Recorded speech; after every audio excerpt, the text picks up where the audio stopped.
James had spent months preparing for this camping excursion into the secluded Cades Cove region of the Great Smoky Mountains.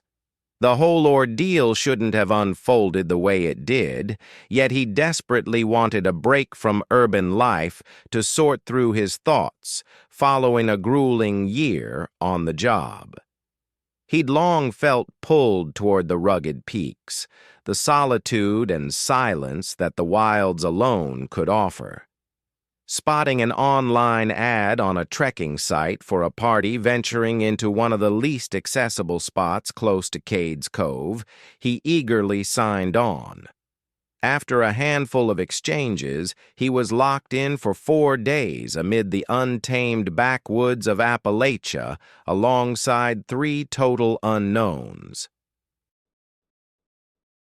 The crew included James, a programmer out of Charlotte seeking some relief; Marcus, a wildlife shooter from Kentucky who boasted familiarity with the terrain; Sarah, an ecology grad student brimming with excitement for every detail; and Tom, a reserved fellow in his 40s from Tennessee, who kept his words sparse in early chats but came across as seasoned. Their itinerary called for pushing past the primary access route far into the interior where visitors were scarce, toward a location Marcus had previously mapped out. They linked up at the Cades Cove lot on a crisp Thursday morning during late October. With tourism winding down, the area stood nearly deserted, save for a few shutterbugs chasing autumn hues.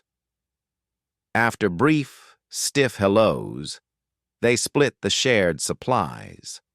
Marcus took point, relying on a portable GPS and now and then glancing at a battered topo chart.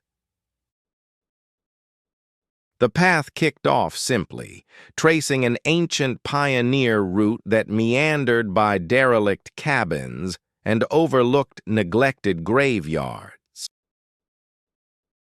Sarah paused often to snap shots of the decaying rock barriers and decayed railings, echoes of the settlers who'd lived in this basin more than 100 years back. 3 hours in, they veered off the groomed route. Marcus promised he had their bearings, guiding them down what looked like an overgrown lumber track swallowed by the woods. The foliage thickened noticeably, its overhead branches filtering out nearly all the midday light. James sensed a chill settling in as they pressed on, while the woodland noises dulled to an odd hush. Not a bird called out. No rodents rustled overhead. Their own steps even seemed muffled by the dense layer of shed foliage underfoot. They arrived at the camping spot right as dusk approached. It was a modest open patch next to a stream, hemmed in on 3 flanks by sheer slopes thick with laurel bushes. Marcus looked smug, declaring they sat a good 8 miles from any official path and likely 15 miles from the main drive, _quote_0_, he noted. The wild expanse was all theirs. A twinge of discomfort stirred in James at those words, though he brushed it off. Wasn't total seclusion precisely his goal? They pitched tents in a loose ring near the intended fire pit. Tom collected firewood as Sarah purified stream water. James assisted Marcus in rigging the meal prep zone. Once night fully cloaked the site, they gathered by the blaze, munching on dehydrated rations and swapping tales. Marcus regaled them with accounts of his past off-grid outings. Sarah delved into her studies of ancient woodlands. Tom mostly held back, gazing at the fire. James kept glancing into the shadows encircling their glow, unable to dispel the sense that something about the woods rang false. Then, near 10 o'clock that evening, The initial noise broke the quiet. The eerie howl originated from the eastern ridge high above, reverberating as a prolonged wail across the valley. Sarah let out a shaky laugh, proposing it could be a coyote or maybe even a bobcat. Marcus concurred, yet James spotted how his hand automatically shifted to the hefty knife strapped to his waist. Tom stayed quiet, but his eyes tightened while scanning the shadows. The noise repeated, nearer now, and clearly unlike any creature James had encountered before. It verged on human, resembling a woman's shriek of horror or agony, but laced with an unnatural echo that sent shivers racing over his skin. Eventually, they settled in for the evening, though James struggled to rest. Inside his tent, he listened to the woodland noises, or more precisely, their stark absence. That eerie quietude weighed down on him like an invisible burden. In the pre-dawn hours, he at last slipped into a restless slumber, haunted by visions of invisible watchers. Sarah's urgent call roused him, her voice laced with alarm that snapped him alert. He rushed from his shelter to see the group clustered by the fire ring. Tom was gone. His tent flap hung open, sleeping bag partially undone, but no trace of him anywhere. Marcus was already combing the nearby area, shouting Tom's name. They fanned out, expanding their search in ever larger loops around the site. By the stream, James spotted something unusual. The soil was muddy, revealing boot prints. Tom's, he knew from the distinctive sole design, but the tracks veered into the stream and vanished. No marks on the far side, nothing indicating he'd emerged close by. They hunted for more than 2 hours, yelling until their throats grew raw. Marcus activated his GPS to pinpoint their spot for reporting the issue, but it failed to lock onto any satellites. He attempted it twice more, yielding the same failure, despite its flawless performance just yesterday. Sarah's compass whirled erratically, unable to point north. Their dependable gadgets were betraying them. They resolved that Marcus and Sarah would keep looking while James trekked out for assistance. He'd stick to the disused logging path to reach the primary trail, then head straight to the ranger station. Venturing solo, James pushed hard through the rugged ground. He traced what he believed was their inbound route from the day prior. Yet after an hour, the landscape felt alien. The old road split in spots he didn't recall. Key markers he'd memorized on arrival were absent. Checking his compass, he found it just as unreliable as Sarah's, refusing to hold a steady bearing. Dread started to build as he grasped he could be disoriented. He kept going, picking routes that appeared most used. Deeper in, the woods turned increasingly bizarre. He started seeing etchings on the trunks, not the familiar park trail markers, but rough, timeless glyphs. Interlocking rings, jagged motifs that strained the eyes if stared at too intently. And that relentless hush everywhere. No avian calls, no buzzing bugs, no rustling leaves in the breeze, just his heavy breaths and the snap of foliage underfoot. By late afternoon, he came upon the derelict cabin site. It emerged abruptly amid the foliage, a group of decaying timber buildings crumbling into ruin. This wasn't like the maintained heritage spots scattered through Cade's Cove. No, this felt older, forsaken well before the park's creation. The biggest structure, likely the central dwelling, retained much of its roofline. James edged forward warily, some gut feeling urging silence. The entrance sagged crookedly on corroded pivots, Within the lone chamber, gloom prevailed, carrying scents of decay and a sharper chill like the inside of a butcher's cooler. His vision adapted gradually to the faint illumination seeping through wall cracks. Faded furnishings, a table, some seats, lay buried under years of filth, and stranger items too. Bones strewn about the planks, countless and diverse enough to rule out just wildlife, shreds of fabric that hinted at former garments, etched into the timber walls, deeper versions of those odd symbols. Heart-pounding, James retreated from the building. He had to flee this spot, reconnect with the outside world, and summon aid. As he pivoted to exit the glade, he glimpsed Tom, or Tom's remains. The corpse dangled from a limb at the site's perimeter, bound by weathered cord, gently swinging in a gust James didn't sense. Death had claimed him hours earlier. Unthinkable, since his vanishing was only that morning. Yet the sight was undeniable.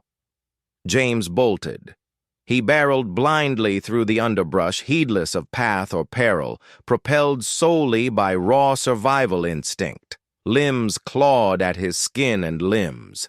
Twigs snagged at his feet in an attempt to bring him down, yet he pushed forward, sprinting relentlessly until he emerged onto a smooth asphalt path. A park ranger's truck rolled by just then, and the driver inside swerved to avoid colliding with James as he lurched into the street. The following hours merged into a haze. Authorities and rescue squads sprang into action. James struggled to describe his discovery. He attempted to guide them to the cabin, but it eluded him entirely. The hunt lasted 3 full days. They located the group's original camp spot, complete with abandoned equipment, while Marcus and Sarah's shelters stood vacant. There was no sign of the lumber trail James mentioned. No cabin adorned with skeletal remains and cryptic markings, no corpse dangling from branches. Absolutely nothing turned up. Marcus and Sarah vanished without a trace. Tom's corpse surfaced 6 months afterward, spotted by a trekker far from the site James recalled, in an entirely separate area of the park. The post-mortem exam showed he had perished days earlier, with exposure cited as the official cause, although the coroner pointed out bizarre markings on the remains that defied simple explanation. James departed the peaks that very day and swore off returning. He offloaded his outdoor equipment, erased his trail mapping software, and worked to bury the memories. Yet in those hushed instants before drifting off, that haunting wail still reverberates through the night for him. He remains utterly convinced that ancient peaks conceal entities eager to stay hidden. Beings predating any trails or settlers, presences that persist in craving sustenance within overlooked valleys where charts deceive and navigation tools whirl pointlessly. And the hush alone signals peril that only the prudent respect. Prior to any conclusions, Olivia wants to clarify that her mental state was far from stable when she took on the role as caretaker for the old mountain estate by Panther Creek. She'd recently endured a brutal split from her 5-year companion, the one she'd envisioned tying the knot with, plunging her into despair. Losing their shared place after the breakup had her reeling. Many acquaintances sided with him, leaving her retreating to her old room in her mom's home at 29, overwhelmed by defeat. Compounding that, she'd been let go from her marketing role 2 months prior to the heartache. Her funds were evaporating fast, and despite firing off applications every day, replies never came. The constant letdowns wore her down. Meals became sporadic, rest elusive, and self-care fell by the wayside. Spotting an ad on a community bulletin for a live-in gig overseeing a secluded hilltop residence, she skimmed it hastily and shot off her resume. Perks included housing, meals, solid compensation, plus light responsibilities like property upkeep. It felt tailor-made, a sanctuary to flee her troubles, conceal her wounds, and rebuild. The phone chat came from a fellow named Earl Hutchkins. His drawl carried the weight of local hills and a raspy timbre hinting at years of tobacco. He shared that the land had stayed in his lineage for ages, a sprawling manor his granddad erected back in the 1920s. Tucked away in the ridges close to Panther Creek in eastern Kentucky. The dwelling sat more than 60 minutes from the closest settlement, reachable solely via a twisting, unpaved track that turned treacherous during storms. He sought a permanent resident to tidy up, prevent winter pipe bursts, manage simple repairs, and watch over the grounds. Age had made the trips burdensome for him, and his kids showed zero curiosity about it. Olivia signed on sight unseen. Earl came across as affable via call, just an isolated senior pining for his ancestral turf. He sent the initial pay installment up front via transfer, which she spent stocking up for the cold season. He directed her to a fuel stop along Route 60, where he'd escort her in. She loaded her battered car with all her belongings and set out, a blend of ease and unease churning inside. Earl stood ready upon her arrival, propped against a weathered azure Ford.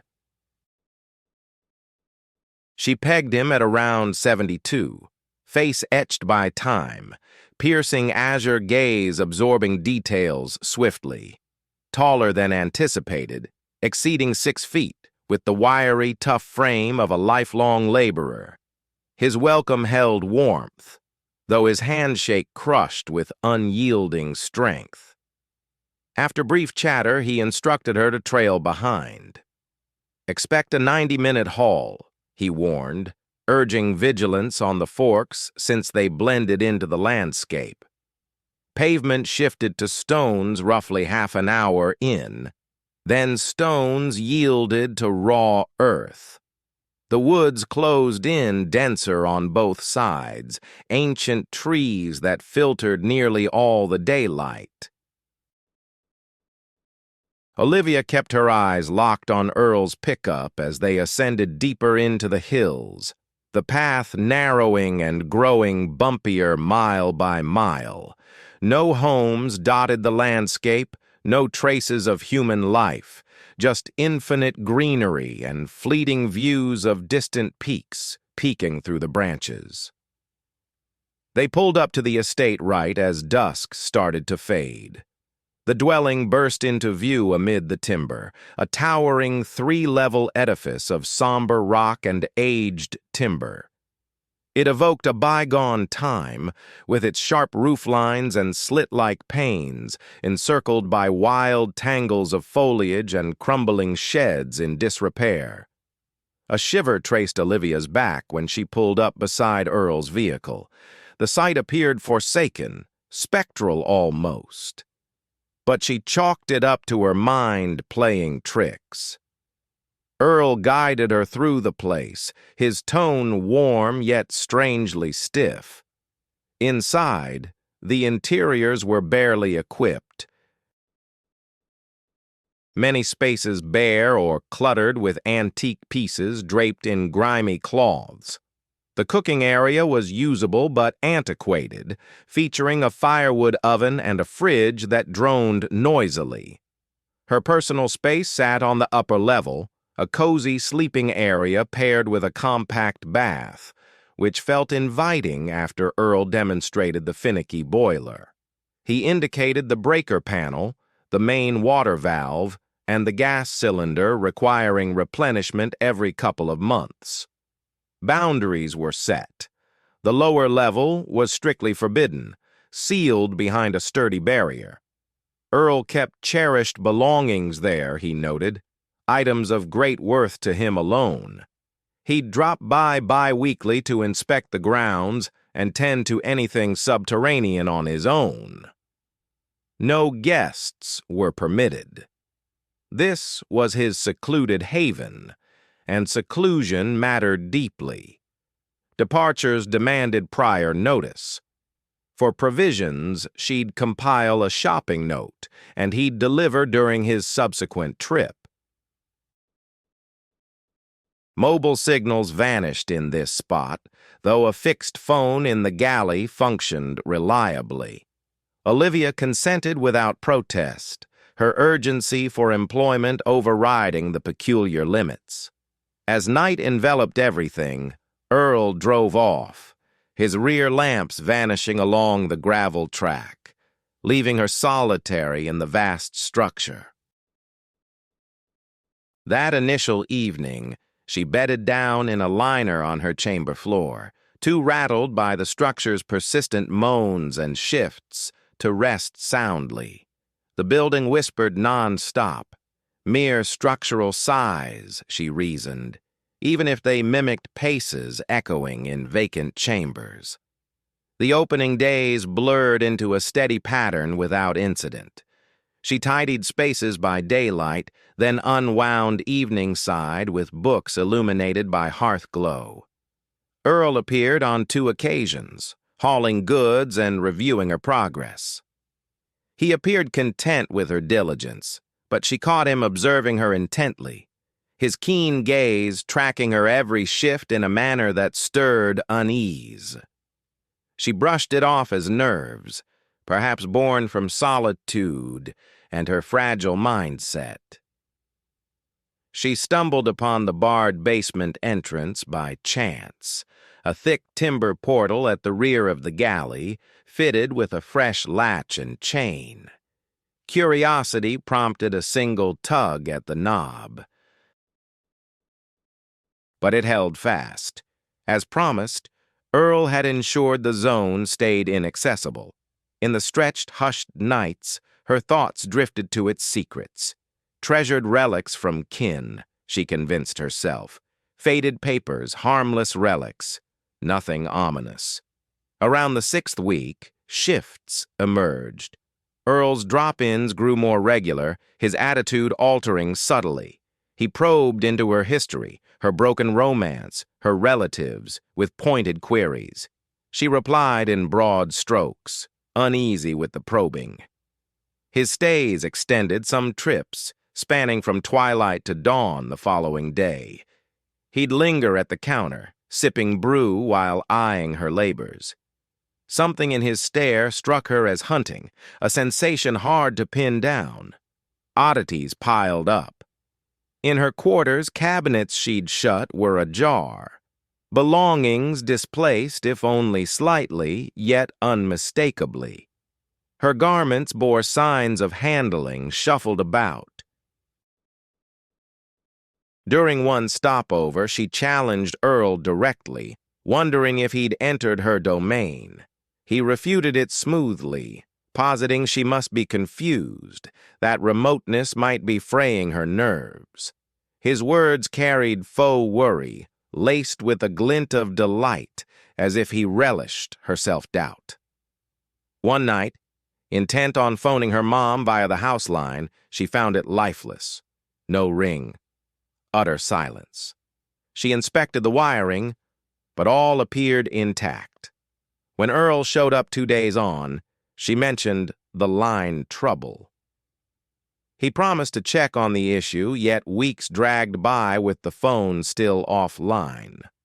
Now she was utterly severed from the world, unable to reach anyone without venturing into town by car. But Earl's stern caution against straying from the grounds lingered in her thoughts.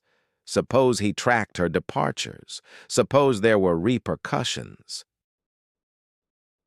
She grew convinced he'd planted surveillance cameras hidden around the home. He kept mentioning incidents from times he was away, tiny specifics no one absent should recall. She scoured the place but turned up empty-handed, the sprawling structure riddled with odd design quirks. Offered endless spots for concealment, so she took to changing in the bathroom and bolting her bedroom door each evening. Though she realized those antique mechanisms wouldn't deter a determined intruder. That year, winter hit ahead of schedule, blanketing the land in snow from October onward without respite. The gravel path turned treacherous and impassable, and Earl's visits ceased entirely. Olivia found herself confined, profoundly alone as her stockpiles dwindled. She stretched her provisions as best she could, but anxiety gnawed relentlessly at her. The eerie sounds within the walls intensified. Unaccountable racket from below, not just creaks from the foundation or gusts outside, but scrapes, knocks, even faint murmurs like suppressed speech. Her resolve hardened one chilly November evening after jolting awake to her bedroom door ajar, despite her having secured it at bedtime. In the pitch black, she stuffed essentials into a pack, crept without a sound, and slipped out via the back entrance. Snow piled to her knees in spots, and her vehicle refused to turn over, its battery killed by the freeze. Foot by weary foot, she trudged along the route, descending the slope through the night, bundled in all her garments.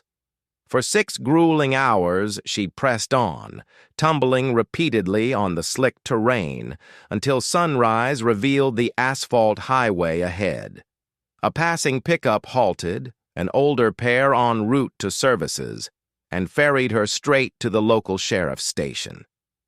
There, her account poured forth in a frantic stream. The officers heard her out, their faces morphing from sympathy to doubt. Later that afternoon, they accompanied her back to the site, one deputy at the controls. The dwelling loomed vacant. No sign of Earl's rig. They forced the cellar entrance and uncovered the horrors Olivia had dreaded.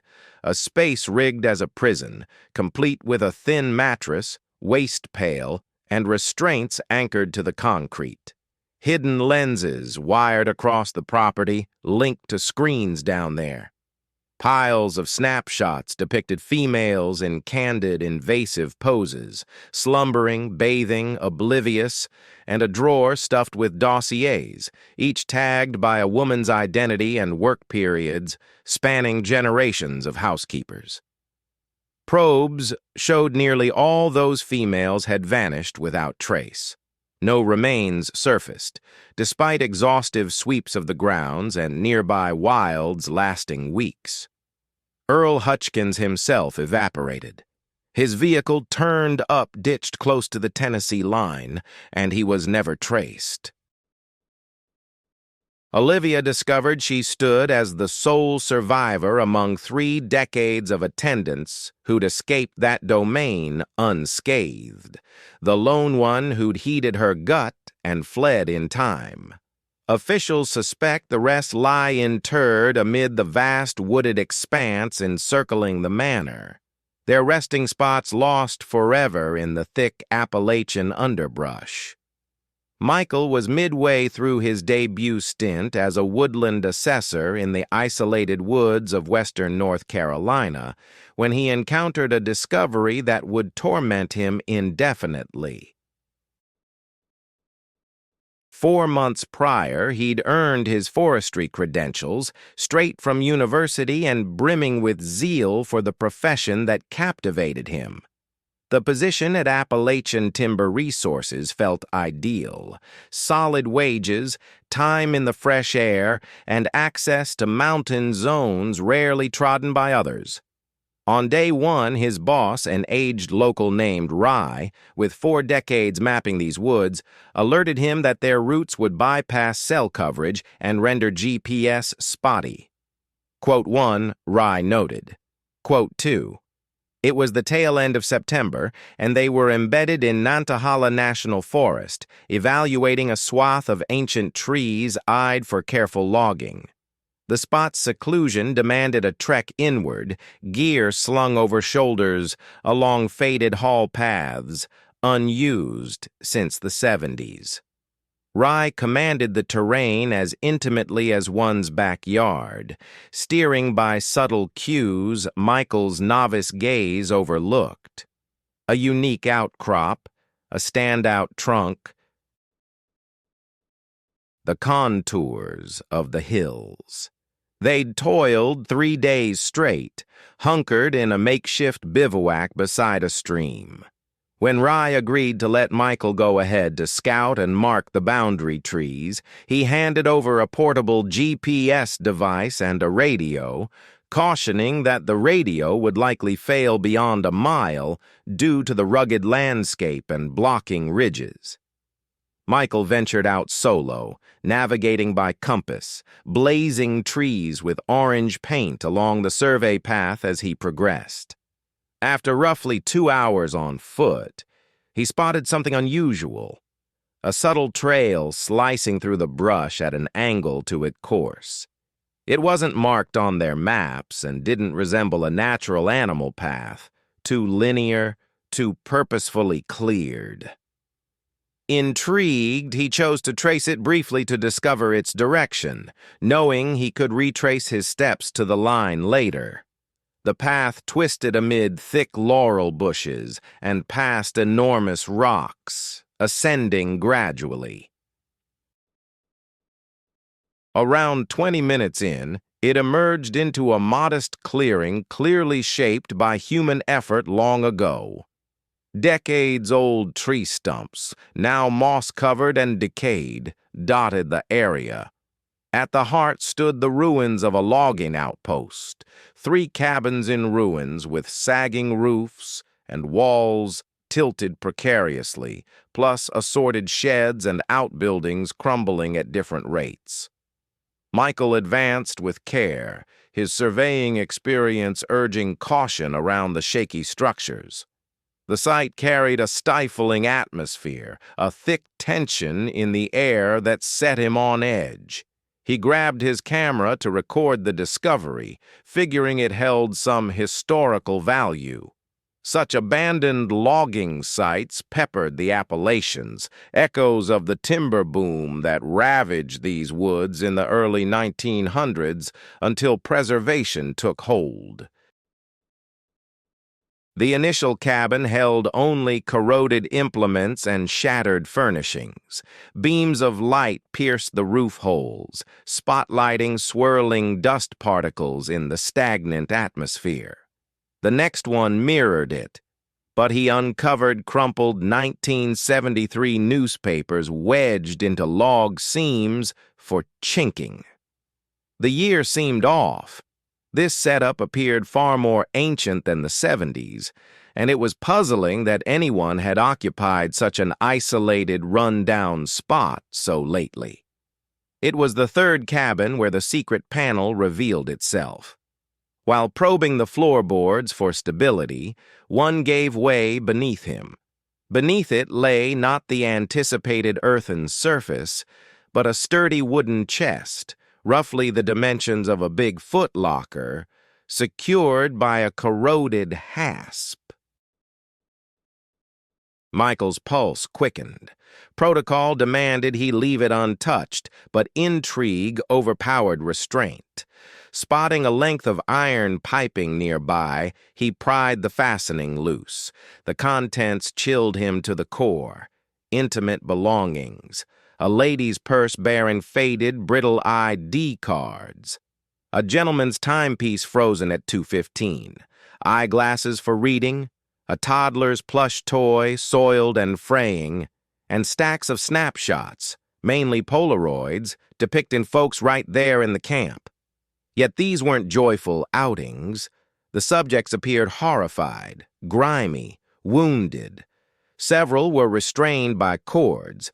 Others bore marks of brutality that twisted Michael's gut. The chest held more, journals crammed with scrawled notes he avoided deciphering.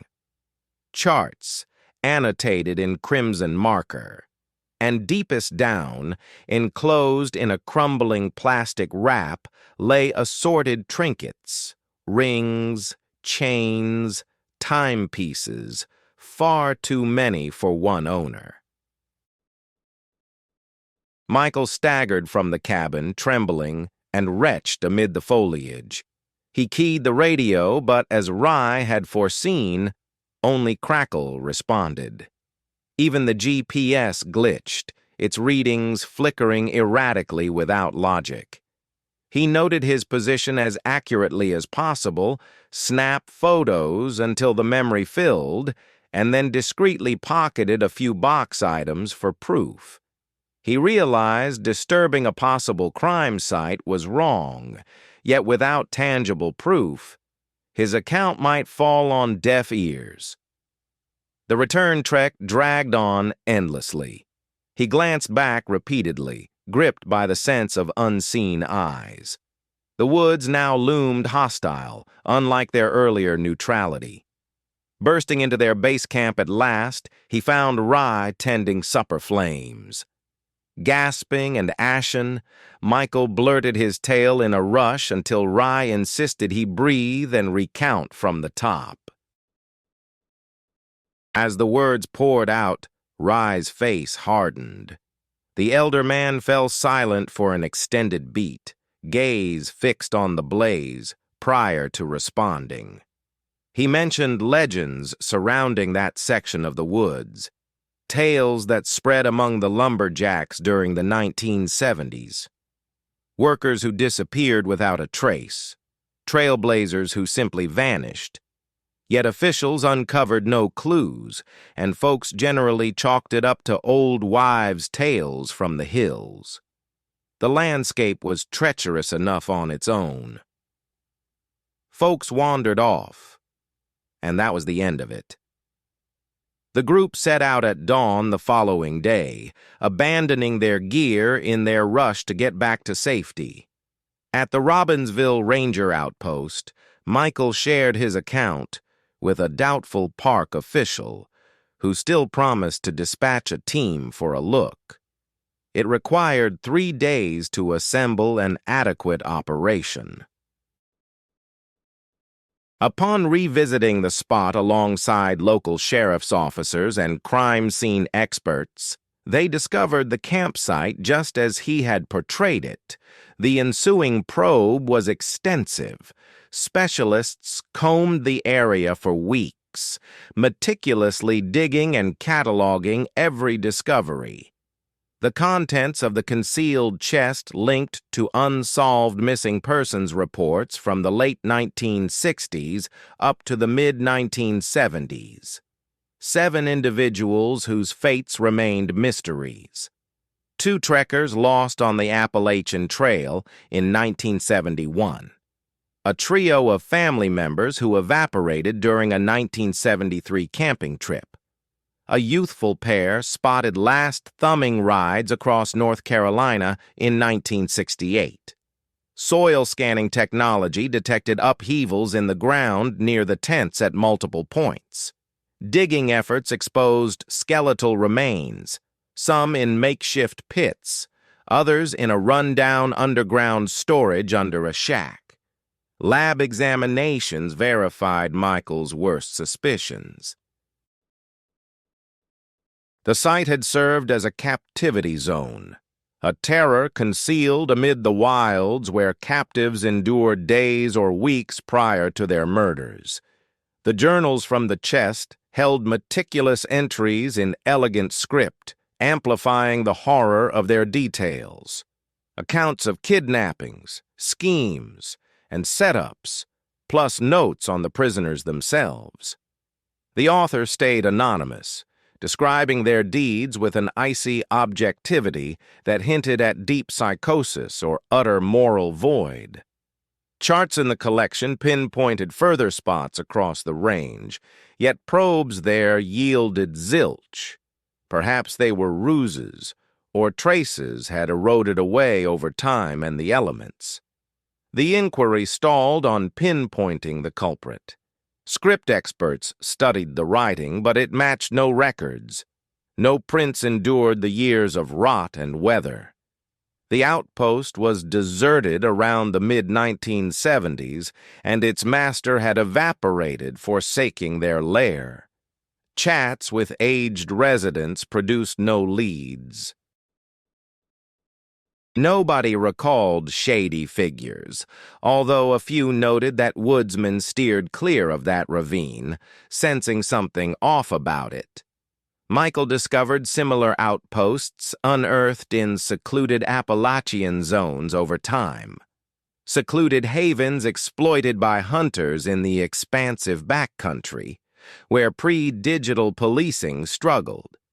Individuals could dissolve into these peaks, their cases dismissed as trail mishaps or fugitives. The rugged land complicated hunts, rendering many futile.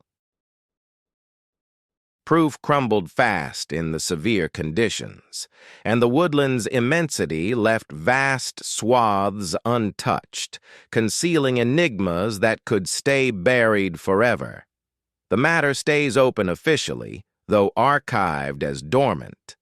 The confirmed casualties received names at last, and kin got word, offering relief after years of limbo. Still, the captor who seized them, confined them in that isolated haven, ended their days and interred them amid the trees, eludes capture. They'd likely be in their 70s or 80s today, assuming survival. Perhaps they shifted to fresh territories, distant regions, or perished long ago, secrets sealed in death. Michael quit field work and logging assessment after that. He wrapped up the year, but the passion faded. Now every woodland loomed menacing, each secluded dip a conceivable vault for atrocities. He switched to desk duties at the Forest Department, handling aerial photos and records, steering clear of the thickets thereafter.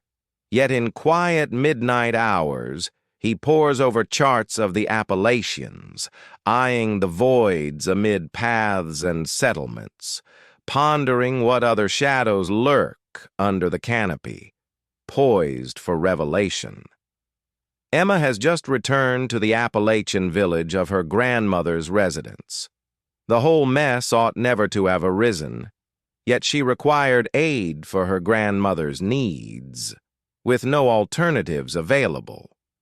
Margaret, Emma's grandmother, had reached 87 and spent nearly 2 decades living solo in the old family home tucked away in eastern Kentucky, ever since Emma's grandfather died.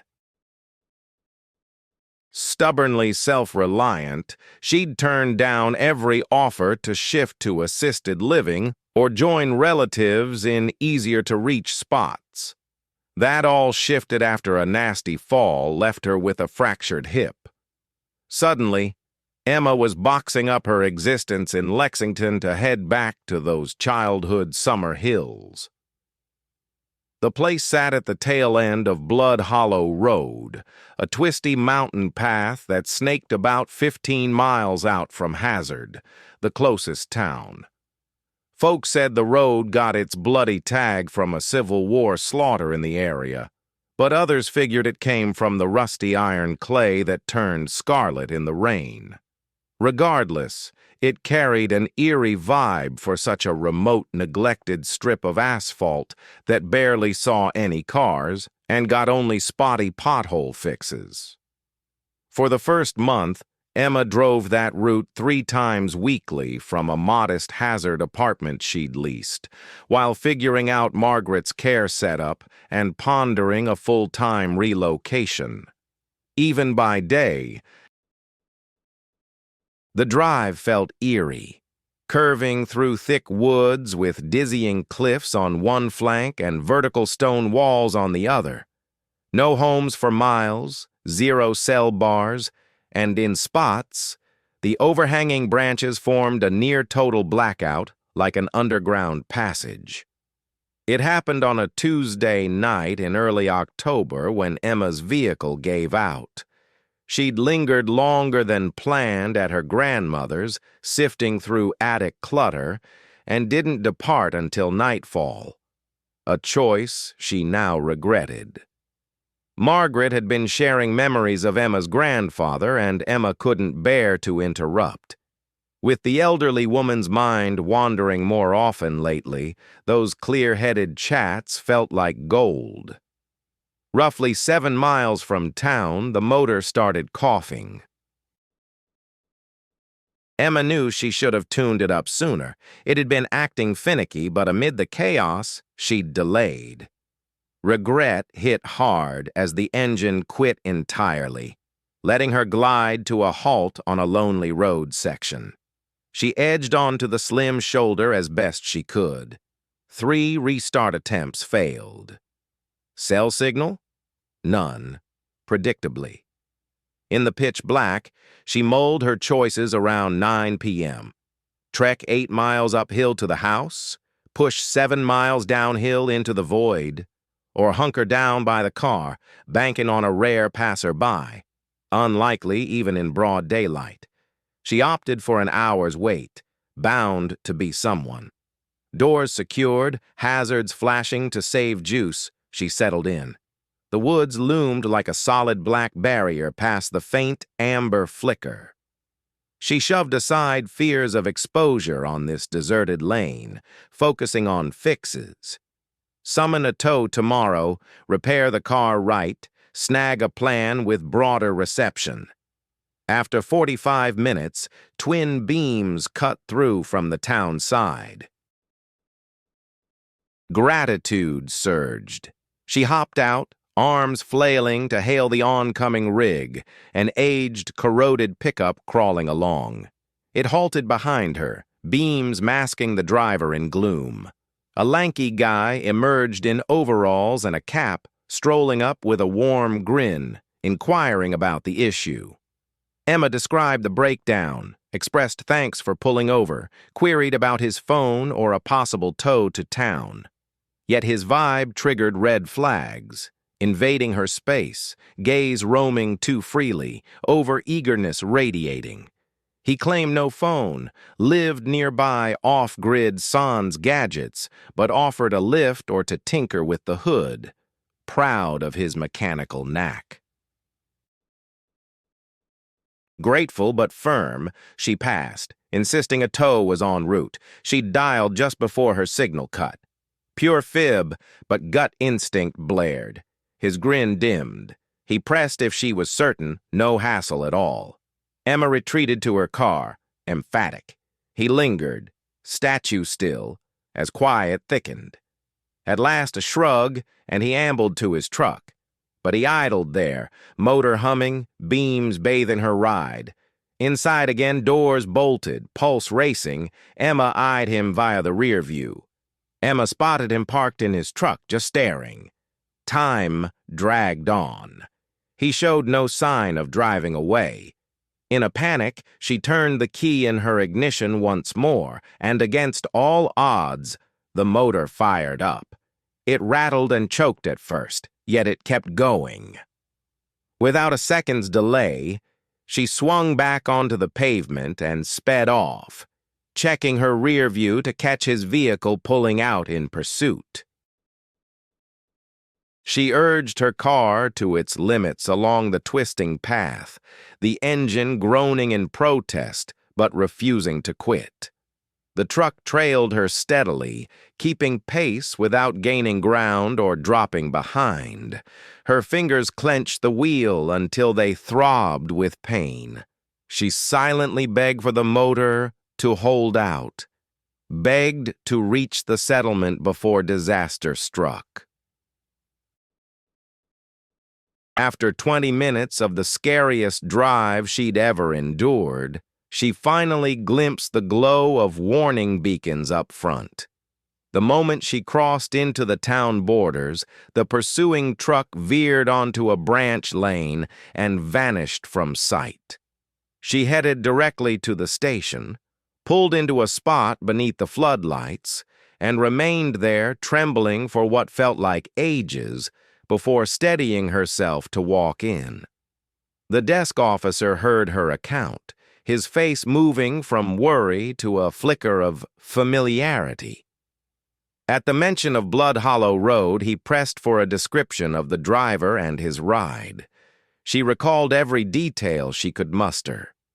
He paused thoughtfully, then requested she hang tight while he stepped away to phone someone. 20 minutes on. A detective showed up. Frank Morrison had served with the state police for 30 years. He took the seat opposite Emma and shared news that chilled her to the core. That stretch of Blood Hollow Road carried a grim legacy. For decades, women had gone missing along it, though not frequently enough to form an obvious trend or spark widespread notice. A traveler thumbing a ride one time, a breakdown victim another, scattered across 40 years. Many went unreported. Transient young females without close kin searching for them. Yet he personally knew of 6 confirmed instances. 6 women last spotted on or around Blood Hollow Road from 1978 to 2015. No remains ever recovered. No observers, no leads, no trails to follow. Simply women erased from existence, as if the peaks had devoured them entirely. Frank had handled 2 of those investigations in his early career. The unresolved ends still tormented him. He'd long figured a native was to blame, someone familiar with the terrain, aware of how secluded the route was, ideal for stalking. But absent corpses or proof, his hands were tied. The files sat dormant, catalogued as unsolved vanishings, mere data points ignored beyond grieving relatives. Emma recounted the truck and its menacing occupant. Frank jotted it down, though his gaze betrayed deep irritation. A vague outline of an ordinary truck, a guy who might blend into any crowd from these hills. Too little to act on, too flimsy to substantiate. Still, he cautioned her against using that road, particularly after dark.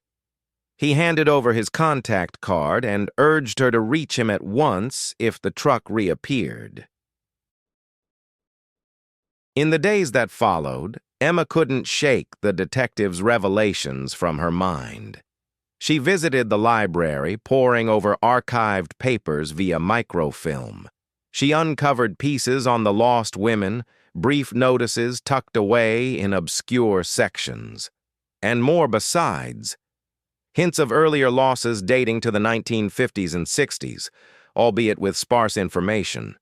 Females who evaporated without trace, vehicles left deserted on highland byways. No evidence of resistance, no hints whatsoever. She consulted her grandmother about Blood Hollow Road, probing for any odd recollections from bygone times. Margaret's features shadowed over. Yes, she recalled. Her own mother had cautioned her against traveling it solo, against picking up strangers. The area had earned its notoriety long before gaining an official label. Folks vanished into it. They always did.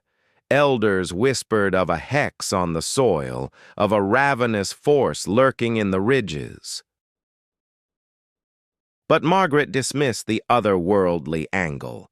No, it was something more sinister. A human, perhaps a lineage perpetuating their wickedness across eras. She shared a tale of a schoolmate who disappeared on Blood Hollow Road in 1952. They located the car, but not her. and her mother had spoken of even ancient episodes, reaching into the days when the path was mere gravel and the hollow far wilder than today.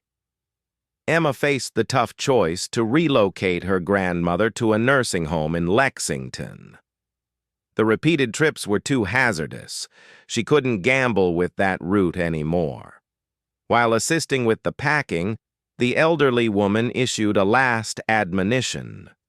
"In certain spots within these mountains," she warned, "malevolence has burrowed in so profoundly that it's woven into the very soil.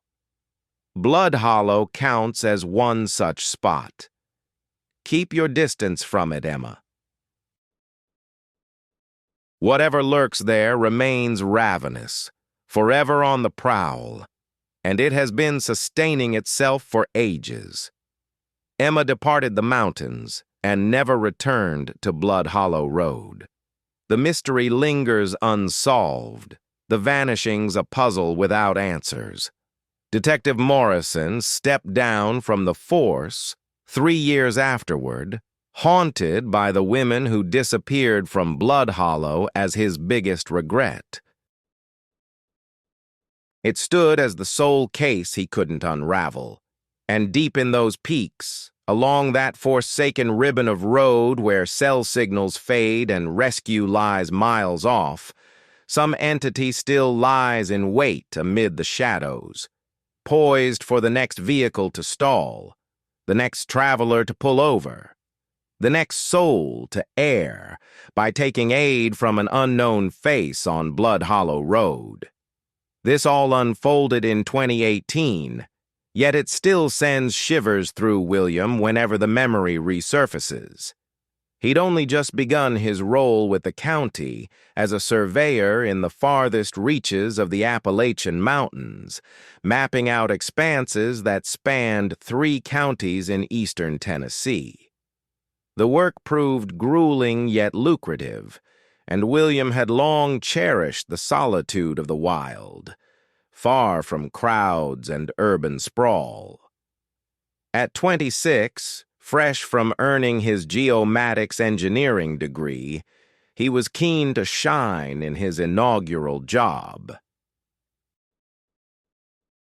The county brought him on board to tackle boundary conflicts in zones untouched by prior measurements, regions where parcels had shifted hands across generations via mere verbal pacts and hazy notations in deeds dating back a century.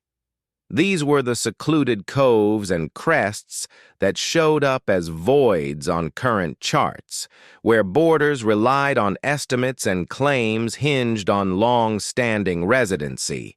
His boss, Dale, a veteran of 30 years with the county, cautioned that certain tasks would lead him into less than hospitable ground.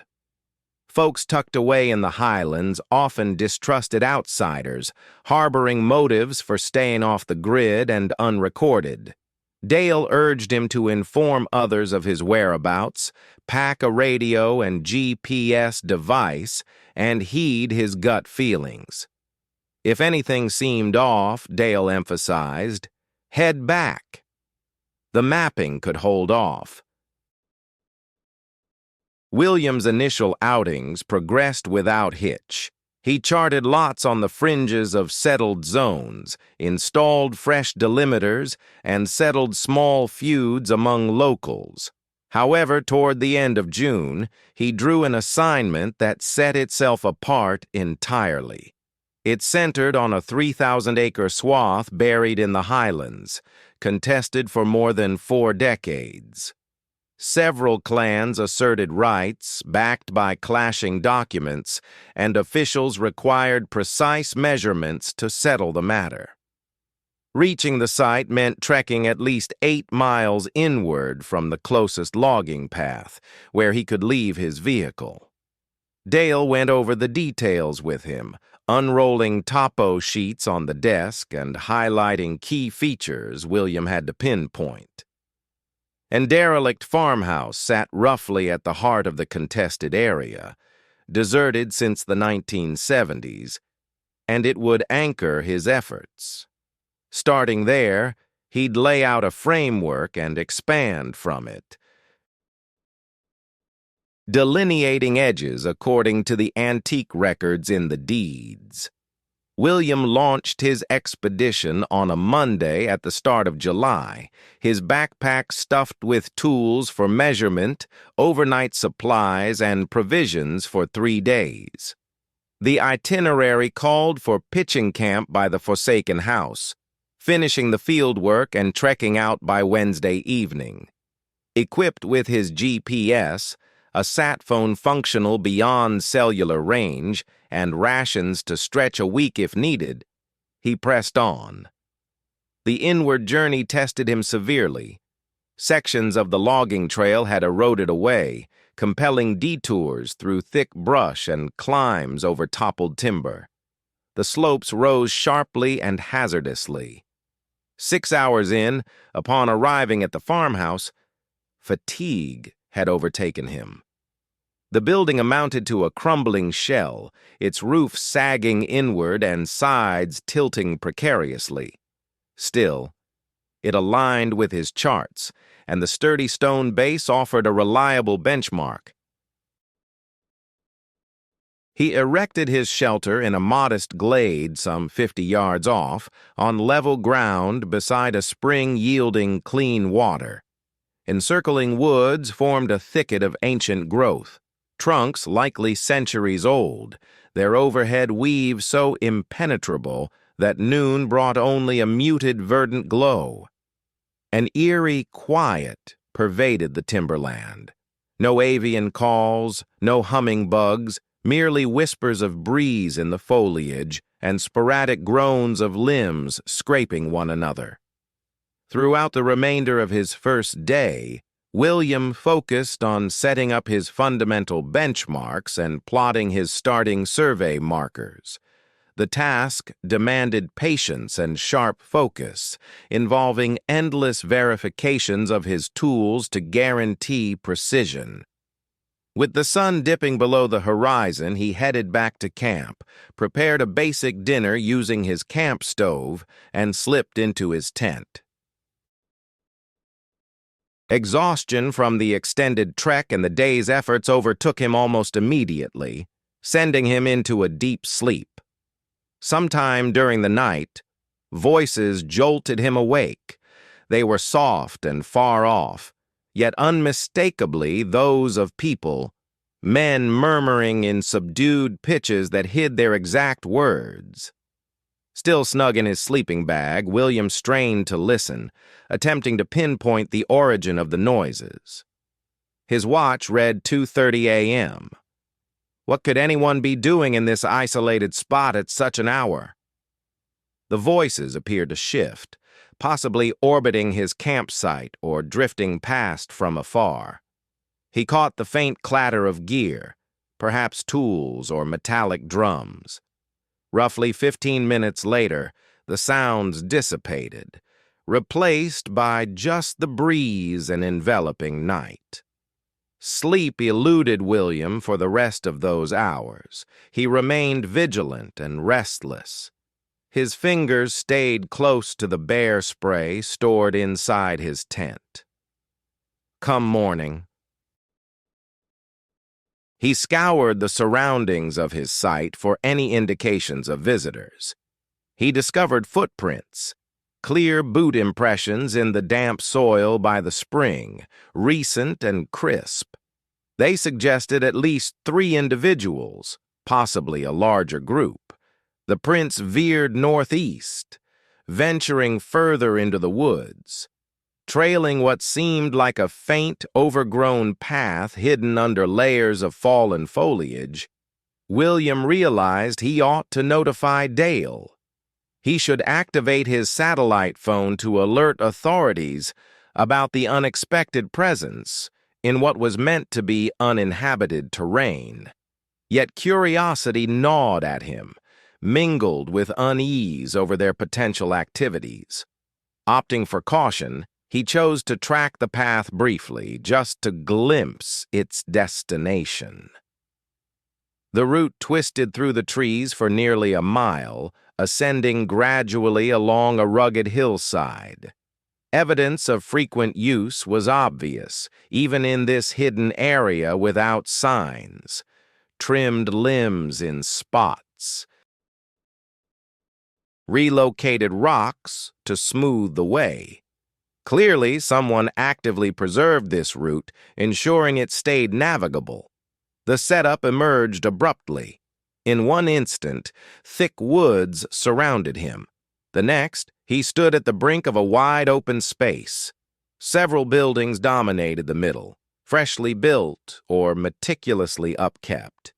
Vehicles dotted the area, pickups, four-wheelers, and tarp-draped machinery that hinted at heavy industry. Distant generators droned, and a pungent, corrosive chemical odor assaulted his senses, stinging his nose. William recognized right away that this screamed illicit activity. The seclusion, the clandestine vibe, the gear, it screamed narcotics production. Likely a meth facility, judging by the acrid fumes and off-the-grid spot. He started retreating carefully, moving silently to avoid notice. After perhaps 10 paces, a shout rang out from behind. Spinning around, he faced 3 men on the path, sealing off his retreat. Each carried a rifle, gripped loosely yet poised for action. The stockiest one, sporting a bushy beard, demanded to know William's business there. William's thoughts whirled, scrambling for a believable cover that might spare his life. He opted for honesty, sort of. A county surveyor handling a land disagreement, who'd lost his bearings and strayed. The group exchanged glances, some silent signal exchanged. The bearded leader instructed William to accompany them. It wasn't optional. They marched him into the heart of the site, revealing the full scope: ramshackle structures packed with apparatus, chemical drums, workbenches laden with signs of large-scale drug synthesis. This wasn't amateur stuff. It was a syndicate-level enterprise, churning out product worth millions. They confined him to a structure for much of the day as indistinct figures whispered urgently outdoors, out of view. William grasped the gravity. Escape was impossible. They couldn't chance him exposing their secret. Survival hinged on persuading them he posed no danger, that his mapping job was unrelated, that he wanted no part in interference. Hours later, the bearded man returned. He'd verified William's account, located the truck on the access road, inspected the gear, and validated his identity. They'd release him, but on strict terms. He must dismantle his camp at once and head out. He was instructed to inform the county that the landscape proved too challenging for precise surveying, requiring helicopter support and advanced tools. He had to erase from his mind every detail he'd encountered. Should he disclose the site's whereabouts or lead authorities here, they would discover it and track him down. To drive this home, they displayed his wallet, lifted from his backpack.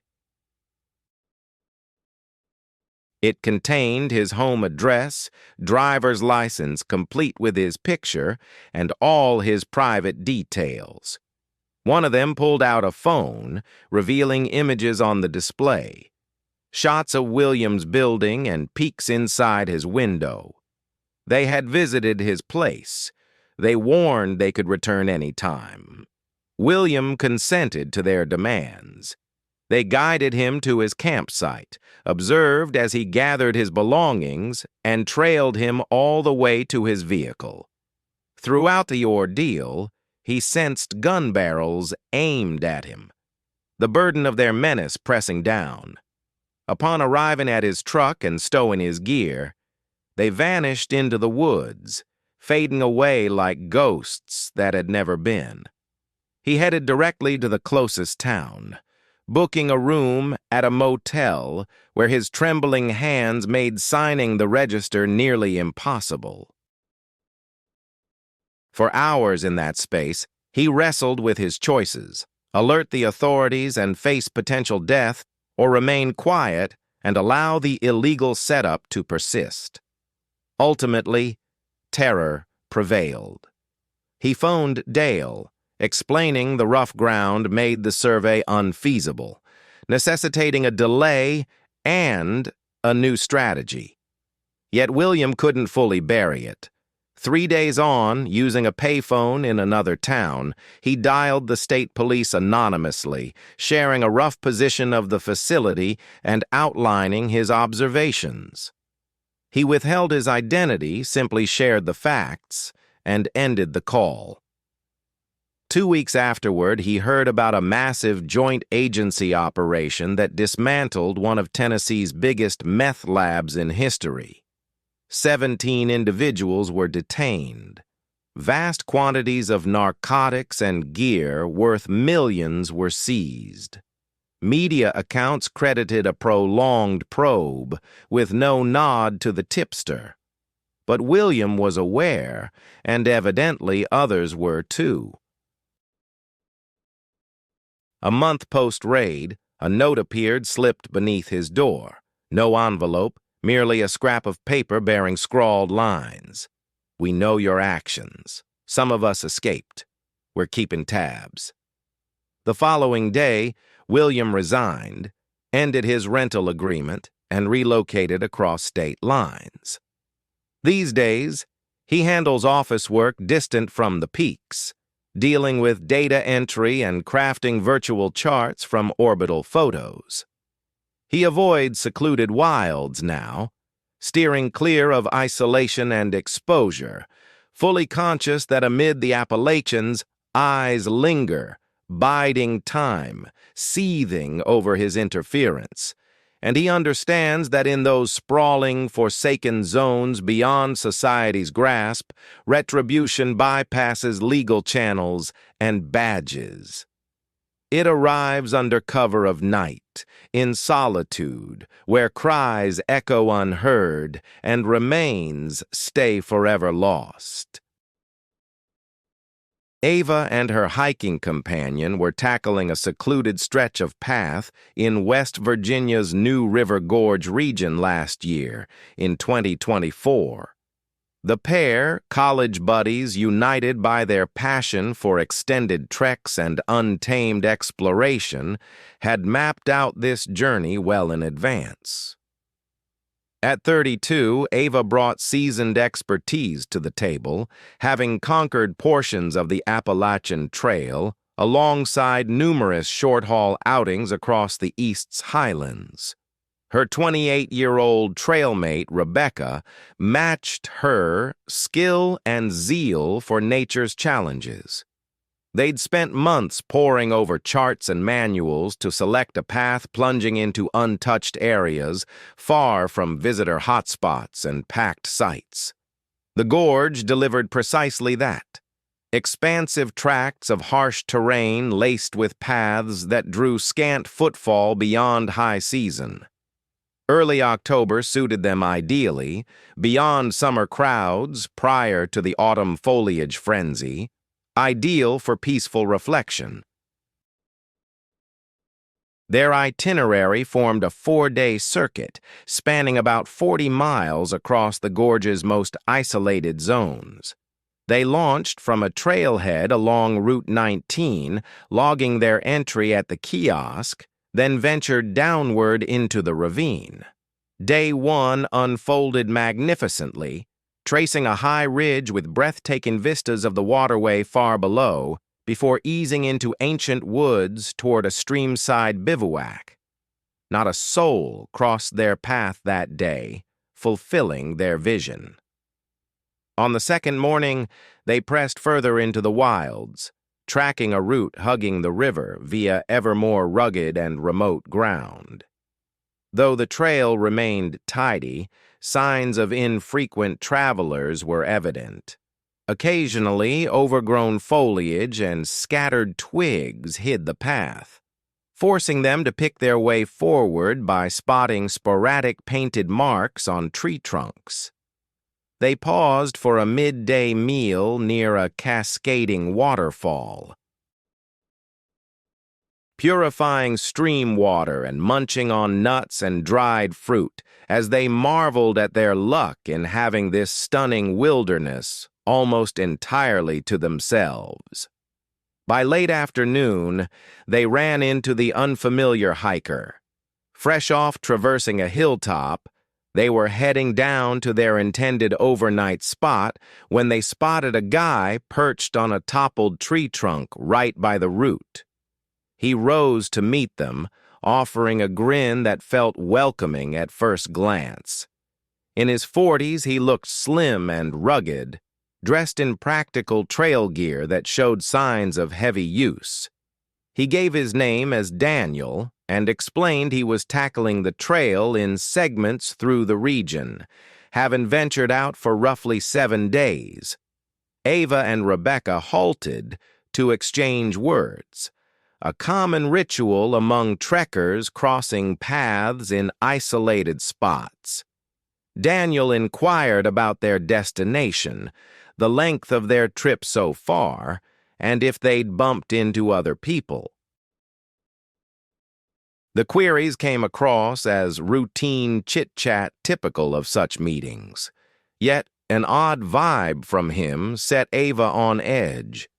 Maybe it was how his gaze held on them longer than necessary, or the subtle way he blocked the path, requiring them to sidestep past. She couldn't pinpoint the issue exactly, but her gut sent subtle alerts. Daniel mentioned he was already set up at the very campsite they aimed for, just 2 miles ahead along the track. He'd been staying there over the past pair of nights, he noted, savoring the isolation and the site's natural splendor. He proposed they join him, pointing out ample space and how pleasant it might be to share the night with fellow adventurers. Rebecca appeared open to the idea, but Ava swiftly countered that they meant to cover more ground before nightfall. It wasn't true, but the fib slipped out without effort. Daniel's expression dimmed a touch upon hearing that. He pressed if they were certain, warning that the subsequent decent site lay at least 6 miles beyond, over challenging ground. Ava stood firm, expressing thanks for the tip while affirming they were capable trekkers, eager to press on. Following an uncomfortable lull, Daniel shifted out of the way, allowing them to proceed with a farewell for safe journeying. As they moved off, Ava peeked over her shoulder once and caught him rooted in place, observing their retreat along the path. When they were well beyond hearing range, Rebecca questioned Ava's fib about their itinerary. Ava shared her discomfort, sensing something amiss with Daniel. Rebecca hadn't picked up on it as intensely, yet she relied on her companion's intuition. They opted to reroute, veering onto a lesser path leading to an alternative shelter spot unknown to him. The detour added 3 extra miles, but the pair deemed it a small price for security. They arrived at the backup site right at dusk, a modest open area by a babbling brook in a tight gorge. Hastily pitching their shelter, they prepared an easy meal and murmured about the run-in with Daniel. Ava couldn't dispel her wariness. There was an indefinable glint in his stare, something instinctively perilous she recognized deep down. Rebecca proposed they were merely overthinking, that Daniel likely matched his description, a benign wanderer grown clumsy in social graces after solitary days in the wilds. They retired soon after, worn out by the extended hike and added distance. Curled in her bag, Ava tuned into the woodland noises, struggling to unwind fully. Sleep must have claimed her at last, for Rebecca's urgent nudge jolted her alert. Pitch blackness enveloped them, deep into the night. Rebecca breathed that she'd caught sounds beyond the shelter, rustling in the underbrush, not from a deer or typical forest creature, but bigger. They froze, straining their ears. After what felt like an eternity, the noise reached them both. Steps. A person prowling their perimeter, attempting stealth but failing slightly. Ava's pulse quickened. They were far from any trail intersection, in a spot no one should have known. Still, an intruder lurked outside, orbiting their tent in the shadows. The steps halted. A heavy quiet descended, thick with dread.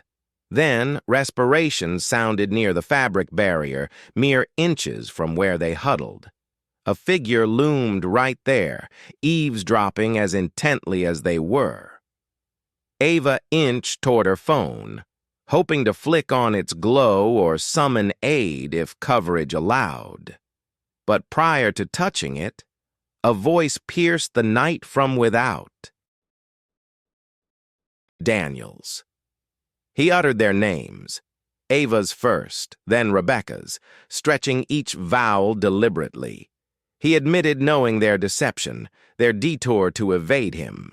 He'd trailed them, he revealed, shadowing through the woods under cover of dark. His tone stayed even, nearly casual, laced with a darker hint beneath, perhaps fury or eager expectation. Rebecca started sobbing softly. Ava squeezed her hand tightly, her mind racing for an escape from their dire predicament.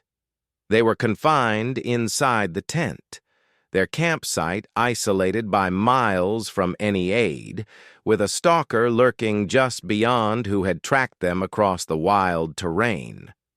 She realized remaining hidden was no solution. They'd be defenseless, incapable of fleeing or defending themselves. In a hushed voice, she urged Rebecca to prepare for action. When she signaled, they'd pull open the tent flap and bolt. It was a frantic scheme, yet frenzy was their only recourse. She ticked off the numbers wordlessly with her fingers. 3, 2, 1. She jerked the zipper open, and they exploded into the blackness of night. Daniel loomed there, his outline stark against the starry heavens. But their abrupt dash caught him unprepared, throwing him off kilter. Ava barreled by him, Rebecca close on her heels, plunging into the woods. Without illumination or direction, they charged headlong through the pitch dark. Twigs lashed their cheeks, vines snagged at their ankles. In their wake, Daniel thrashed through the brush, giving chase. Ava clutched her car keys in the jacket pocket from her bedtime attire, while Rebecca had snatched her phone, though both were useless amid the chaos. They sprinted what seemed an eternity, likely mere moments, until Ava's boot snagged on an obstacle, sending her tumbling roughly. Rebecca halted, yanking her upright as Daniel's footfalls grew nearer. Then, by some stroke of fortune, lights appeared, several flashlight rays slicing the gloom. Shouts echoed, inquiring if someone needed assistance. They cried out desperately. Soon they were encircled by 5 hikers from a scout patrol, along with their guides, conducting an evening orienteering drill. The young explorers had picked up the commotion of a figure barreling through the trees and approached to check. Daniel had slipped away. The leaders combed the vicinity but uncovered no sign of him. They guided Ava and Rebecca to the forsaken camp, discovering the tent ripped apart and possessions strewn about. The pair gathered whatever they could recover and trekked alongside the scouts to the trail's start. As daybreak arrived, rangers at the park took their account to heart, initiating a hunt for the individual they depicted, yet turned up empty. No registrant at the trail registers matched Daniel's profile.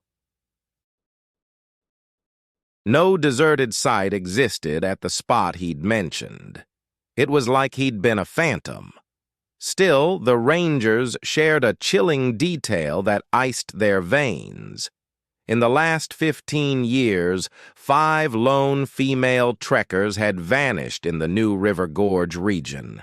Their remains were never recovered.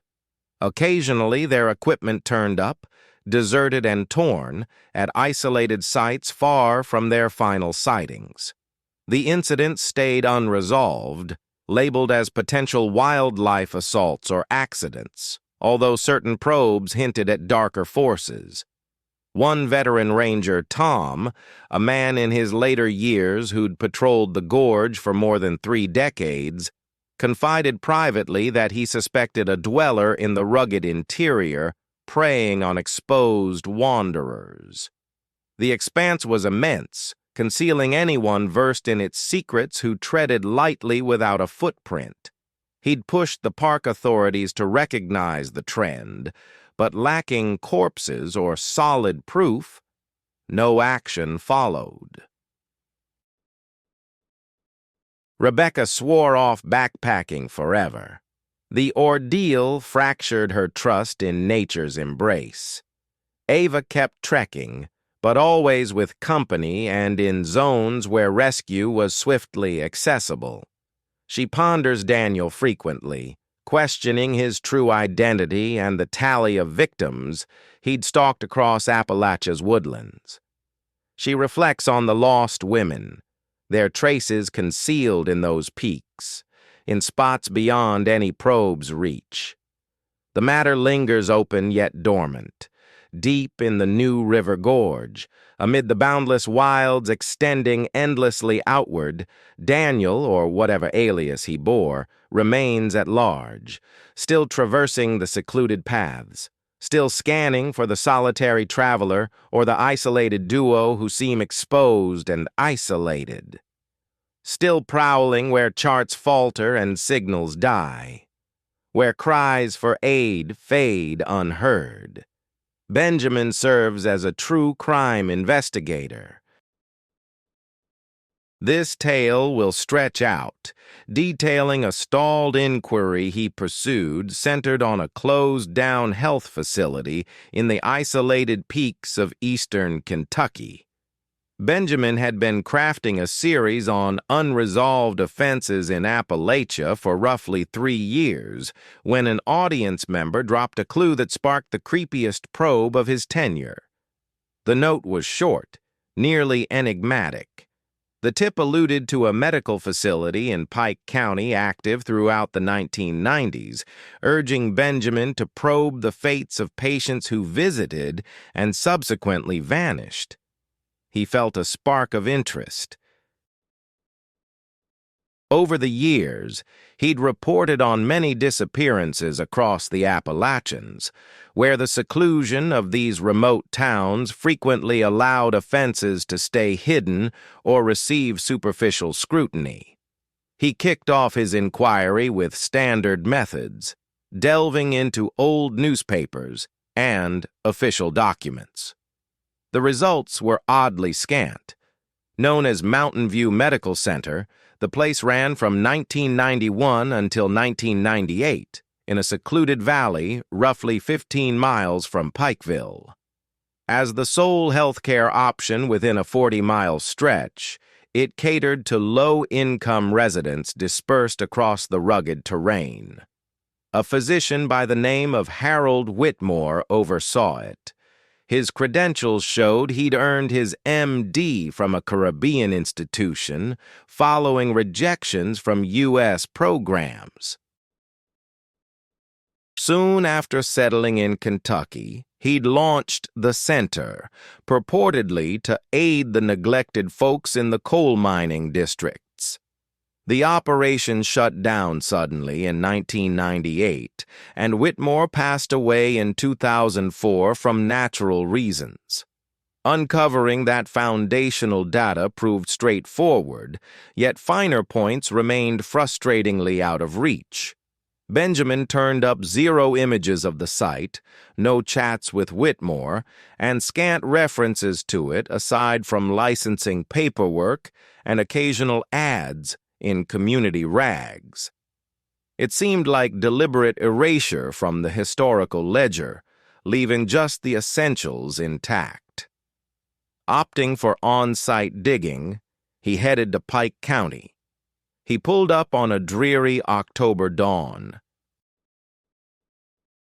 Settling into a Pikeville inn before heading straight to the courthouse to sift through land deeds and mortality files. The property belonged to a shell company that folded soon after the closure. The structure had gone up in flames in 2001, deemed accidental by authorities despite the probe's notably skimpy documentation. Benjamin started chatting with older residents, those who'd been grown-ups back when the center was open. The majority shied away from discussing Mountain View Medical Center, dodging the topic or feigning forgetfulness. Yet a former educator in her late 70s, Dorothy Hayes, keen-witted and forthright, consented to share over coffee at a nearby eatery. She explained how the place always struck locals as off-kilter. As an outsider, Whitmore didn't grasp the ways of mountain folk, and whispers about his methods left folks uneasy. Individuals showed up for standard treatments only to get shuttled to bigger hospitals for subsequent visits. But certain ones never resurfaced.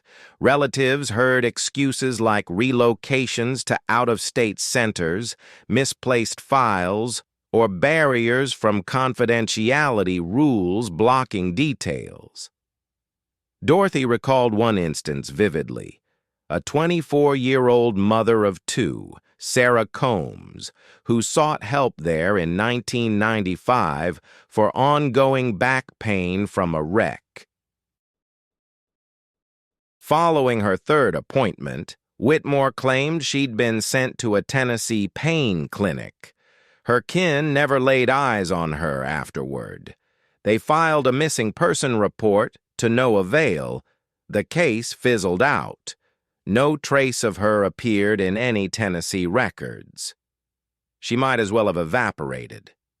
Dorothy cited no fewer than 4 comparable incidents. Visitors to Mountain View who sought care got redirected to supposed partner sites with no confirming paperwork and then went missing. Each was youthful, fairly robust, apart from their ailments, and hailed from indigent backgrounds without the means or savvy to challenge experts in medicine or policing. Benjamin inquired whether the clinic's ruins remained reachable. Dorothy demurred, noting the blaze, but pointed him toward Curtis Mills, a fellow who'd handled jobs there in the mid-1990s. Curtis could offer insights, she cautioned, adding that his reliability was questionable due to long battles with substance abuse and psychological troubles. Tracking down Curtis demanded 3 days of networking and trailing tips. He resided in a mobile home tucked away in a ravine, reachable solely via a bumpy, unpaved track that strained Benjamin's borrowed vehicle. In his 60s, grizzled and wary, Curtis warmed to the idea after hearing about compensation for his input. He'd served as the on-call fixer at Mountain View, tackling leaks and miscellaneous fixes. He never warmed to Dr. Whitmore, describing him as chillingly detached and scheming. Curtis shared with Benjamin a disturbing memory from his days working in the clinic's basement, where he was installing fresh plumbing lines. That's when he stumbled upon a sealed-off room that didn't appear on any of the official blueprints. Curious, he questioned Dr. Whitmore about it, only to face the physician's fury. He was ordered to stay out of it, dismissing the space as merely a secure spot for delicate medical gear. Yet Curtis had glimpsed elements that deeply unsettled him. During those solitary late-night shifts, strange noises emanated from behind the door, sobs from people inside, desperate pleas for assistance. On one occasion, he swore he watched Whitmore and an unfamiliar associate carting a figure on a stretcher toward a van under the cover of darkness. The sheet draped over the gurney concealed someone very much alive, shifting subtly underneath. Curtis recounted attempting to alert the local sheriff to these observations, but authorities brushed him off as a habitual meth user, spinning tall tales. His substance issues were no secret back then, eroding any credibility. Rattled by the ordeal, he quit the job soon afterward, unable to shake the unease. Benjamin inquired whether Curtis might guide him to the old clinic's whereabouts. Curtis consented, and the pair set off early the following day. Overgrown vegetation had swallowed much of the property, with wilderness slowly overtaking the ground. Though remnants of the structure's base endured, stark concrete slabs outlining its former position. Benjamin circled the edges, snapping photos and sketching the configuration. An irregularity caught his eye in the foundation's measurements. They deviated from the authorized designs he'd pulled from county archives. The real building's outline exceeded the approved dimensions, hinting at unauthorized additions, like the concealed basement space Curtis described. For the subsequent fortnight, Benjamin delved further into the matter. He pulled death records for Pike County residents who perished in the 1990s, hunting for anomalies. Patterns emerged clearly. 7 individuals treated at Mountain View Medical Center had succumbed mere months after their final appointment, with death causes broadly noted as organ shutdown or issues tied to prior health problems. Reaching out to relatives, however, Benjamin learned from multiple sources that their family members had arrived in good shape for routine checkups, only to deteriorate fatally soon after. Chillingly, state licensing files revealed prior scrutiny of Harold Whitmore before he launched the Mountain View facility, allegations of superfluous operations during his Florida tenure, and doctored charts in Nevada. Though both probes collapsed over evidentiary gaps or procedural flaws, they painted a picture of a practitioner prone to bending moral boundaries. Benjamin wove his discoveries into a podcast installment while forwarding the details to Kentucky State Police. This prompted a revival of the long-dormant inquiry. Investigators questioned relatives of vanished patients, pored over preserved health documents, and enlisted financial experts to scrutinize the clinic's ledgers. Their probe exposed indications of an illicit organ procurement scheme under Whitmore's direction. Folks seeking help for trivial ailments were pegged as viable sources, drugged or pressured into submission, then stripped of vital parts for underground sales. Certain survivors endured the ordeals and wound up at remote facilities with forged admission forms. Fatalities met obscure fates and disposal methods still shrouded in mystery. The operation's full extent was under assessment, but experts estimated no fewer than 12 victims, potentially far more. Further digging showed Whitmore hadn't operated in isolation. A web of contacts handled logistics and distribution of the harvested goods, though core figures were either deceased or vanished. The inquiry broadened to encompass federal agencies, given the interstate nature of organ trade and its national oversight. The 2001 blaze that razed the clinic now seemed intentional, aimed at erasing traces. Tests on soil from the premises detected elevated human blood residues, implying the area served as a dump for medical refuse, perhaps even corpses. Benjamin's efforts offered partial solace to the affected families, validating their long-held doubts and affirming the brutal murders of their kin. Still, it reopened scars, compelling a painful reckoning with the atrocities perpetrated in that isolated Kentucky mountain outpost. Officially, the matter lingers unresolved for want of indictments. Whitmore's gone. His partners unidentified with certainty. Victim remains elude discovery, despite ongoing sweeps of the surrounding terrain. Benjamin crafted a sequel episode outlining the probe's revelations, which quickly ranked among his top downloaded shows, reigniting curiosity about other dubious healthcare sites in secluded spots from that era. His digging revealed that Mountain View wasn't an anomaly.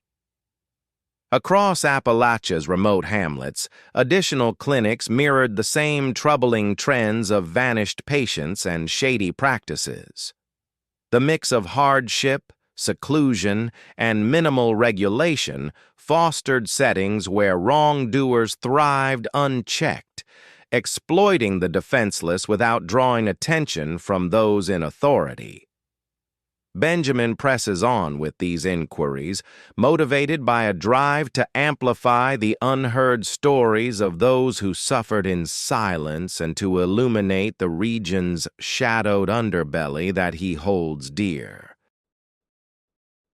The ordeal at Mountain View Medical Center showed him that the gravest offenses often unfold not in seedy streets or derelict structures, but in institutions we're conditioned to rely on, perpetrated by figures in lab coats who pose as saviors, and in those rugged peaks where aid is sparse and need cuts profound, such opportunists discovered fertile territory to prey upon for years, until someone finally wondered about the whereabouts of the disappeared.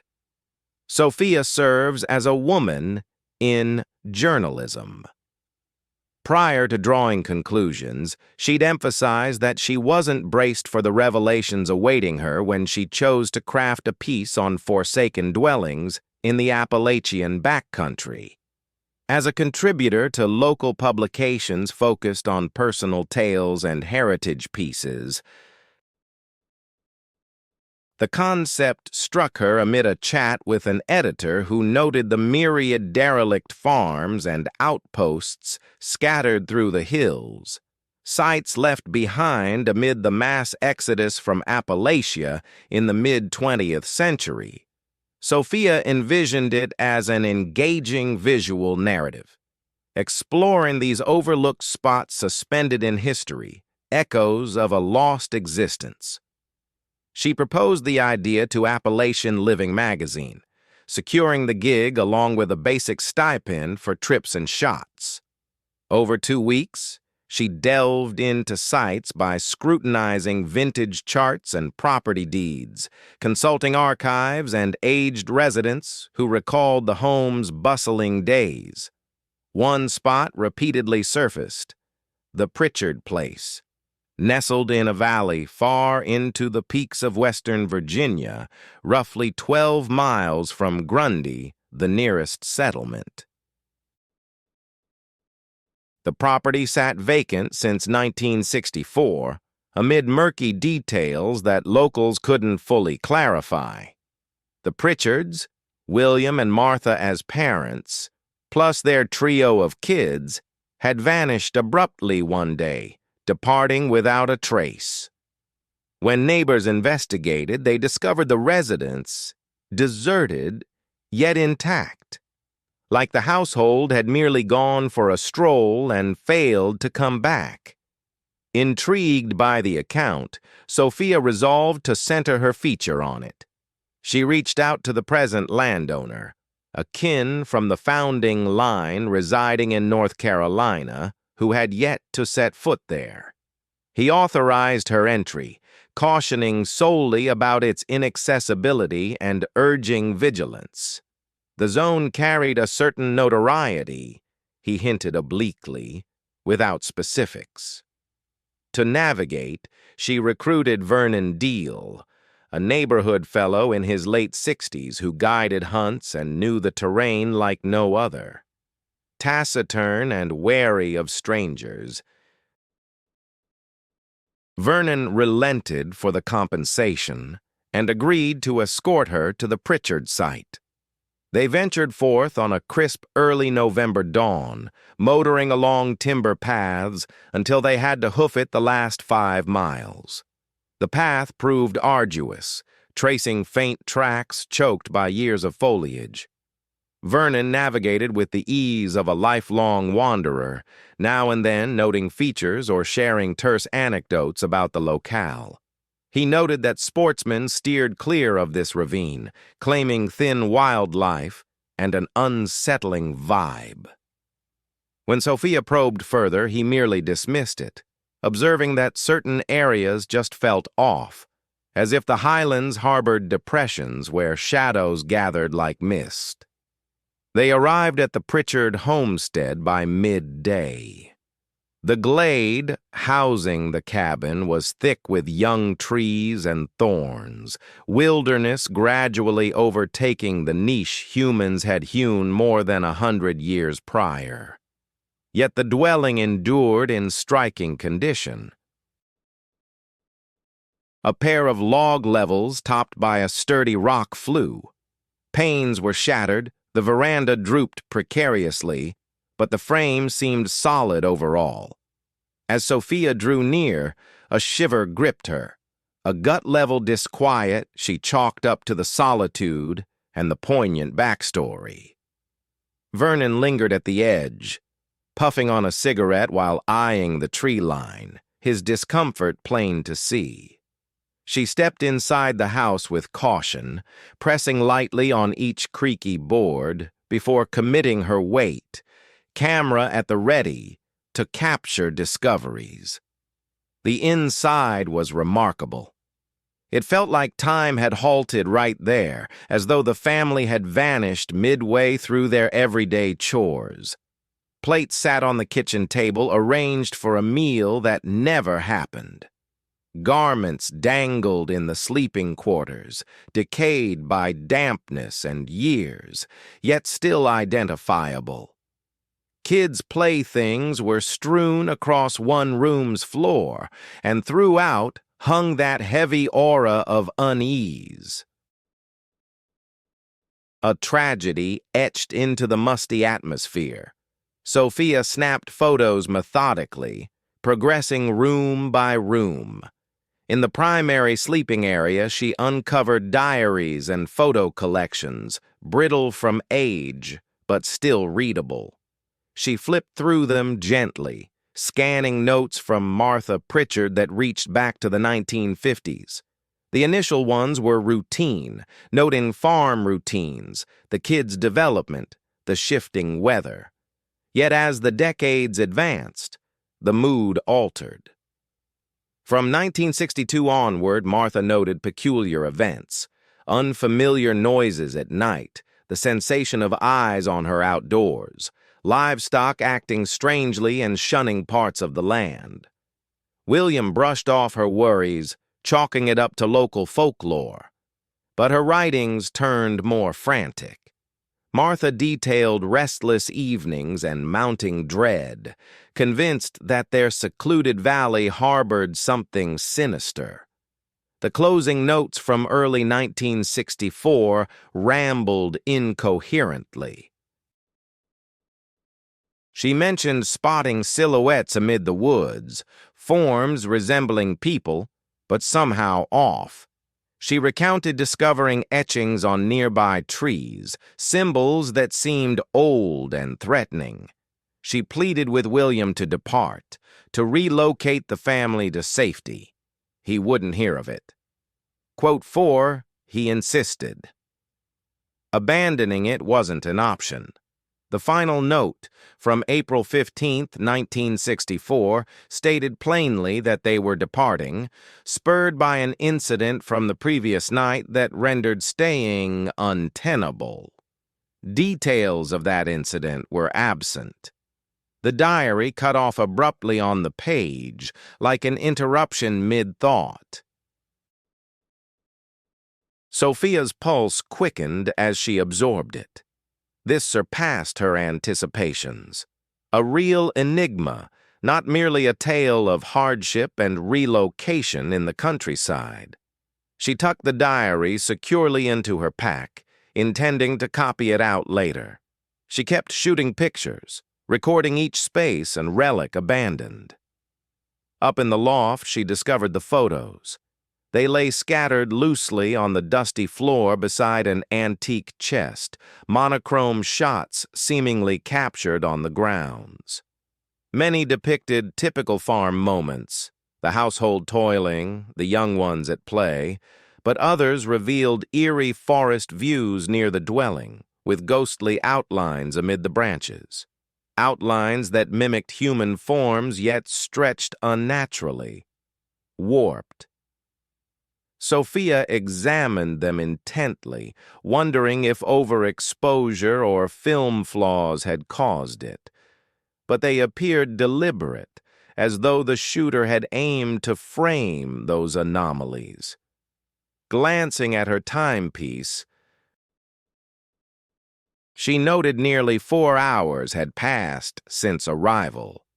Twilight was approaching, and they had to vacate soon to make Vernon's vehicle before night fully claimed the woods. She shouted for Vernon, who'd stayed outdoors the whole while, inquiring if a little extra time was possible. He showed up at the threshold, face shadowed. He insisted on leaving right away. Things felt off.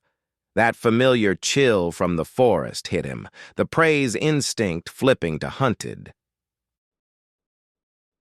Sophia longed to argue, craving more moments to catalog it all. But Vernon's raw alarm swayed her. They departed the dwelling at dusk, navigating the rugged ground as swiftly as feasible.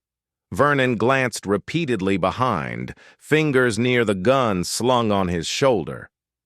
He mentioned spotting prints encircling the site, recent human-like strides, but with a bizarre stride. Another person had paced the perimeter while they were within, observing. The return trek dragged in the dimming glow. Night enveloped them by the truck's arrival. Sophia ached from fatigue, thorn-scratched, and unsettled by Vernon's palpable terror. On the drive toward town, she pressed him outright. What lurked in that valley? He pondered silently before replying. The elders spoke of specific mountain vales to avoid, spots unfit for humans. Long prior to European arrivals in the Appalachians, indigenous groups had shunned them, deeming the places accursed or spectral. Upon the arrival of settlers who constructed their dwellings in those secluded spots, misfortune struck swiftly. Entire households vanished without a trace. Individuals descended into insanity. Occasionally, the shadowy presence lurking within those depressions manifested in tangible ways, pursuing anyone who dared trespass upon its domain. Sophia tried to brush it off as mere folklore. Yet the genuine terror in his tone gave her pause. Moreover, she had laid eyes on those snapshots, ethereal outlines amid the foliage. That evening, from her modest motel accommodations, she transferred her images to her computer and meticulously reviewed them. The majority matched her recollections, serving as records of the forsaken farmhouse, but in a few shots, faint, stretched silhouettes appeared in the distance, framed by openings like windows or entrances. Slender, ghostly forms poised at the clearing's fringe, seemingly fixated on the structure. She hadn't noticed them during her visit. They escaped human sight, yet the lens had seized them, their intentional stances unmistakable, as if scrutinizing her every move while she documented the sight. Over the following 7 days, Sophia delved further into the region's past. She uncovered accounts of numerous clans that had resided in that valley across 2 centuries. The Pritchards weren't the initial ones to forsake their property there. Back in 1871, the Morrisons had departed amid comparable eerie events, their residence discovered vacant, yet intact. Then, in 1928, the Blakes evaporated completely, never to resurface. This cycle echoed through the ages, groups settling into the hollow, enduring a few years, then either bolting or dissolving utterly. She also located reports of hunts for the lost in that zone. Across the last 100 years, no fewer than 20 trekkers or sportsmen had vanished near that depression. Not a single one turned up. Rescue operations scoured the terrain time and again, yet it felt like the woods had devoured them whole.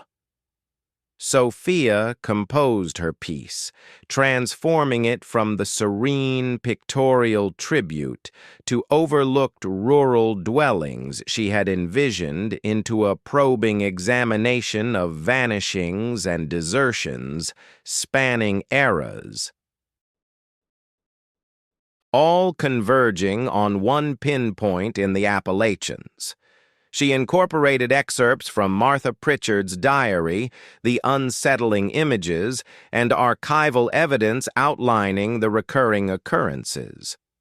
The publication turned it down, deeming it overly grim and fixated on the macabre instead of the regional traditions they aimed to honor. Still, Sophia wouldn't drop it. She released it on her own through digital channels, where it exploded in popularity, drawing in experts on the supernatural and sleuths.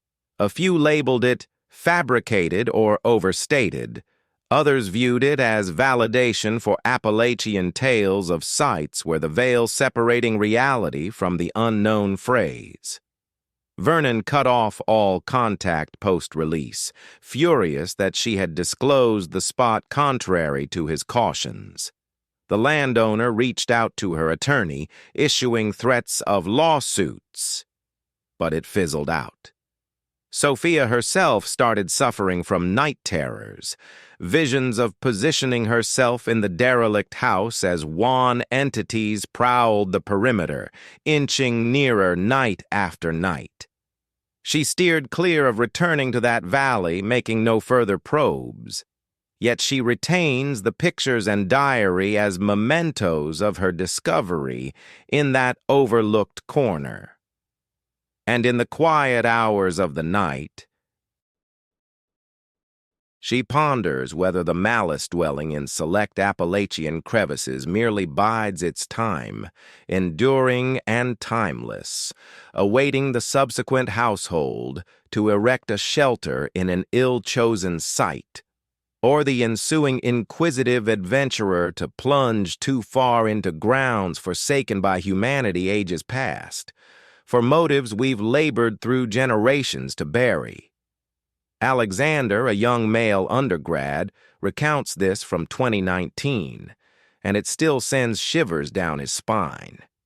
He was delving into derelict coal settlements in southern West Virginia alongside a pair of his university buddies over spring recess.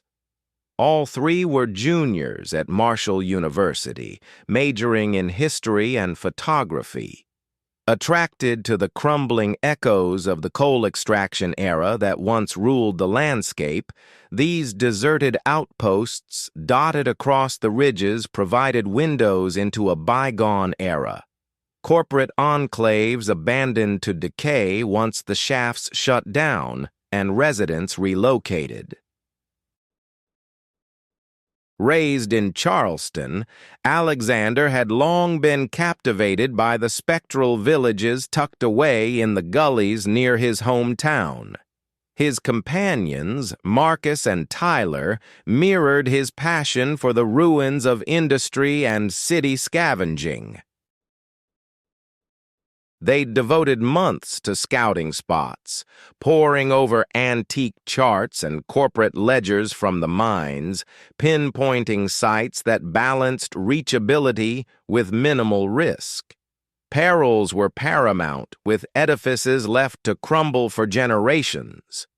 The outpost they selected for that late March getaway was known as Blackwood, nestled far within a ravine roughly 40 miles south of Charleston.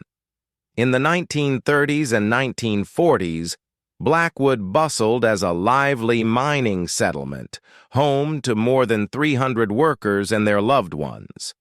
The operation shut down in 1954 following a devastating cave-in that claimed 18 lives, after which the owners simply abandoned the site, allowing the structures to crumble over time. Nearly all the inhabitants departed within a year, and by 1960, the place stood utterly deserted.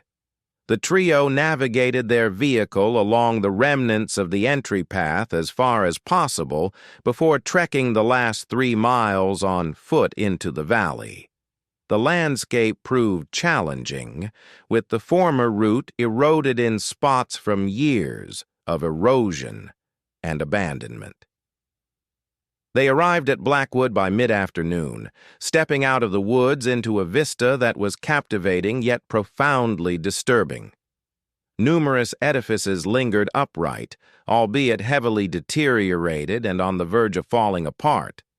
Workers' homes, a mercantile, a schoolhouse, and even a modest chapel whose tower remained whole. The companions divided to investigate, planning to regroup at the camp's gateway after 2 hours. Alexander veered toward the apparent foreman's residence, a bigger edifice perched on a gentle hill that surveyed the entire settlement. It fared better than the others, with its roof largely preserved and frame still sturdy. He ascended the veranda cautiously, probing each plank with his foot before committing his full weight, then nudged the entrance ajar. Inside, gloom prevailed, laced with odors of decay and wildlife waste. His light swept over furnishings that seemed remarkably preserved, as though the occupant had stepped out expecting to come back soon.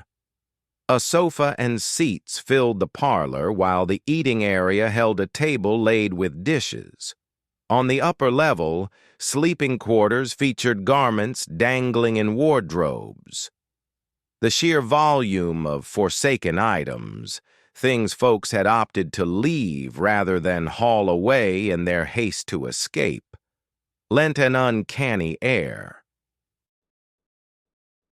While snapping pictures in a kid's space, playthings strewn about the rug, noises drifted up from below. Measured paces echoed across the ground floor. Figuring Marcus or Tyler had wandered in too, he shouted to identify the intruder, but silence answered. The steps persisted, shifting between chambers downstairs. A chill of discomfort crept over Alexander. He yelled once more forcefully, and the sounds halted. Quiet enveloped him, interrupted solely by the house's faint groans as it shifted. Descending the staircase with care, beam piercing the shadows, he scanned the lower level. It lay vacant, devoid of any presence. A meticulous sweep of every space confirmed he was solitary there. Emerging into the open air, he shrugged off the disquiet and pressed on with his survey. For the following hour, he captured images of additional sights. The shop with its racks bearing corroded tins, the academy with benches aligned neatly. It was inside a compact dwelling at the settlement's remote edge that he spotted the initial indicator of real trouble. Evidence pointed to recent occupancy. The structure showed signs of use. In one chamber, a fresh sleeping sack lay on the ground, free of the pervasive grime blanketing all else. Discarded snack packaging, plastic bottles, and a portable cooker nearby. An individual, or perhaps several, had been residing or frequenting this spot. Alexander's pulse quickened. Others shared this forsaken outpost with them. He vacated swiftly and made for the rendezvous, intent on alerting Marcus and Tyler. Crossing the heart of the area, further traces of activity caught his eye. A canvas slung across two structures for cover. Recent imprints in the soil, and a sight that froze his veins. Apparel dangling from a cord between trees. Feminine garments in assorted dimensions, modern and plentiful, far exceeding what a lone occupant might require, implying diverse origins. Panic surged as Alexander sprinted, bellowing for his buddies. Tyler came into view first. He'd been poking around the chapel and had glimpsed comparable clues of intruders. They located Marcus by the former supply depot, camera in hand. Alexander relayed his discoveries in haste, and consensus formed. They had to depart at once. This surpassed a transient squatter in a derelict spot. It hinted at something structured and intentional, with the female attire raising grave alarms. They raced toward their ingress route, navigating the uneven ground at top speed. Midway along, a figure appeared, stepping from a structure to observe them. Tall and gaunt, clad in soiled denim and a plaid top, his facial hair unkempt for months. He uttered nothing, merely positioned himself to obstruct their way. Alexander chose their course, detour around him, forging an alternate exit via the underbrush if necessary. They pivoted and struck out another way. Within moments, they spotted another figure, a stockier, shorter man, observing them from afar without a word. It soon dawned on them that they were being steered like livestock, blocked from escape by locals who clearly knew the landscape far better. Tyler proposed holding their ground, insisting the trio could battle through if it came to that.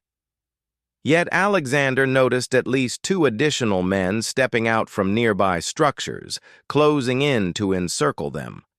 Outmatched and lost in alien ground, he opted for the sole path that offered any chance of survival. Flight.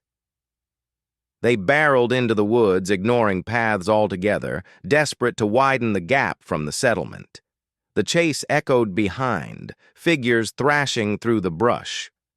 Alexander guided them upward, recalling map details of a nearby crest that could help them get their bearings. Reaching it would let them chart a course clear of the camp, bypassing the main route entirely. Marcus lagged, his brief strides faltering on the incline. Tyler and Alexander eased their pace to assist, though the footfalls of their pursuers grew nearer. They paused in a modest open space to gasp for air. That's when Marcus's cry pierced the air. He'd fallen just paces back, but the dense trees hid him from view. Tyler spun to return, only for Alexander to seize his wrist and yank him ahead. Rescuing Marcus meant nothing if they got nabbed, too. Remorse and fear propelled them further. As dusk fell, they crested the rise, at last able to pinpoint their position. They traversed the elevation, avoiding all tracks, relying on the GPS in Alexander's device to steer toward the closest thoroughfare. It wasn't until past midnight that they hit a hard-surfaced road, hailing a passing rig that carried them to the closest settlement. The local sheriff's office mobilized, sparking a full-scale hunt and recovery effort at first light. Alexander and Tyler directed the responders to the site, joined by a SWAT-like squad of officers and highway patrol. The discoveries were grim, signs of a communal outpost, with fortified and shielded shelters. Inside one structure lay a makeshift narcotics setup, benches laden with gear and compounds, hallmarks of a meth production site. Traces of brutality appeared too, bloodied spots across rooms, discarded garments, including torn women's apparel, and at the revived mine shaft's mouth, skeletal remnants. 3 corpses, 2 females, 1 male, in differing decay stages, unidentified, without papers, and unmatched to any vanishings. Later that afternoon, searchers located Marcus's remains roughly a quarter-mile from his last sighting by Alexander. A heavy blow to the skull had felled him, leading to fatal wounds. The coroner estimated his death occurred within the hour of the assault, likely as Alexander and Tyler fled the thickets. Probes uncovered the derelict outpost's long stint as a hub for illicit operations. Narcotics production, perhaps even people smuggling, inferred from the female attire, and mine cadavers. Officials suspected 5 or more males ran things from Blackwood, but they'd vanished upon the law's approach. Sweeps of the vicinity yielded no culprits. Some detentions followed from on-site hauls, yet the ringleaders evaded capture. Video from a fueling stop 40 miles distant captured a crew in a truck bed that fateful day, but the tags were muddied and faces stayed anonymous. The matter lingers unresolved. Marcus is slaying a cold case amid fugitives on the loose. Alexander withdrew from Marshall University that term's end, the ordeal shattering his academic focus. The weight of abandoning Marcus, despite knowing logically it was unavoidable, haunted him. Relocating to Ohio, he switched fields and sought normalcy. Urban adventures ceased for him. No more derelict spots or isolated wilds. Tyler grapples in his own way with the aftermath. He finished school, but battles intense unease and trauma echoes. Contact between them is scarce, the wound too raw to prod. Their exchanges sidestep Blackwood entirely, never touching that woodland dash when they escaped, and Marcus perished. Appalachia's forsaken mining outposts endure, dotted across the peaks, gradually yielding to the wild's embrace. A few now draw visitors, maintained as relics of the past, yet some endure in seclusion and neglect, tucked away in secluded valleys beyond the reach of any roads. Spots where shadows have taken root and exploit the crumbling remnants as a veil for deeds that could never endure the scrutiny of daylight. Alexander realizes that Blackwood wasn't one of a kind, with similar spots dotted across the surrounding territory. Deserted outposts, that offer refuge to predators while the vanished go unnoticed and unremembered. He also understands that Marcus is merely a single entry on an extensive roster of individuals who ventured into the Appalachian backwoods and never emerged.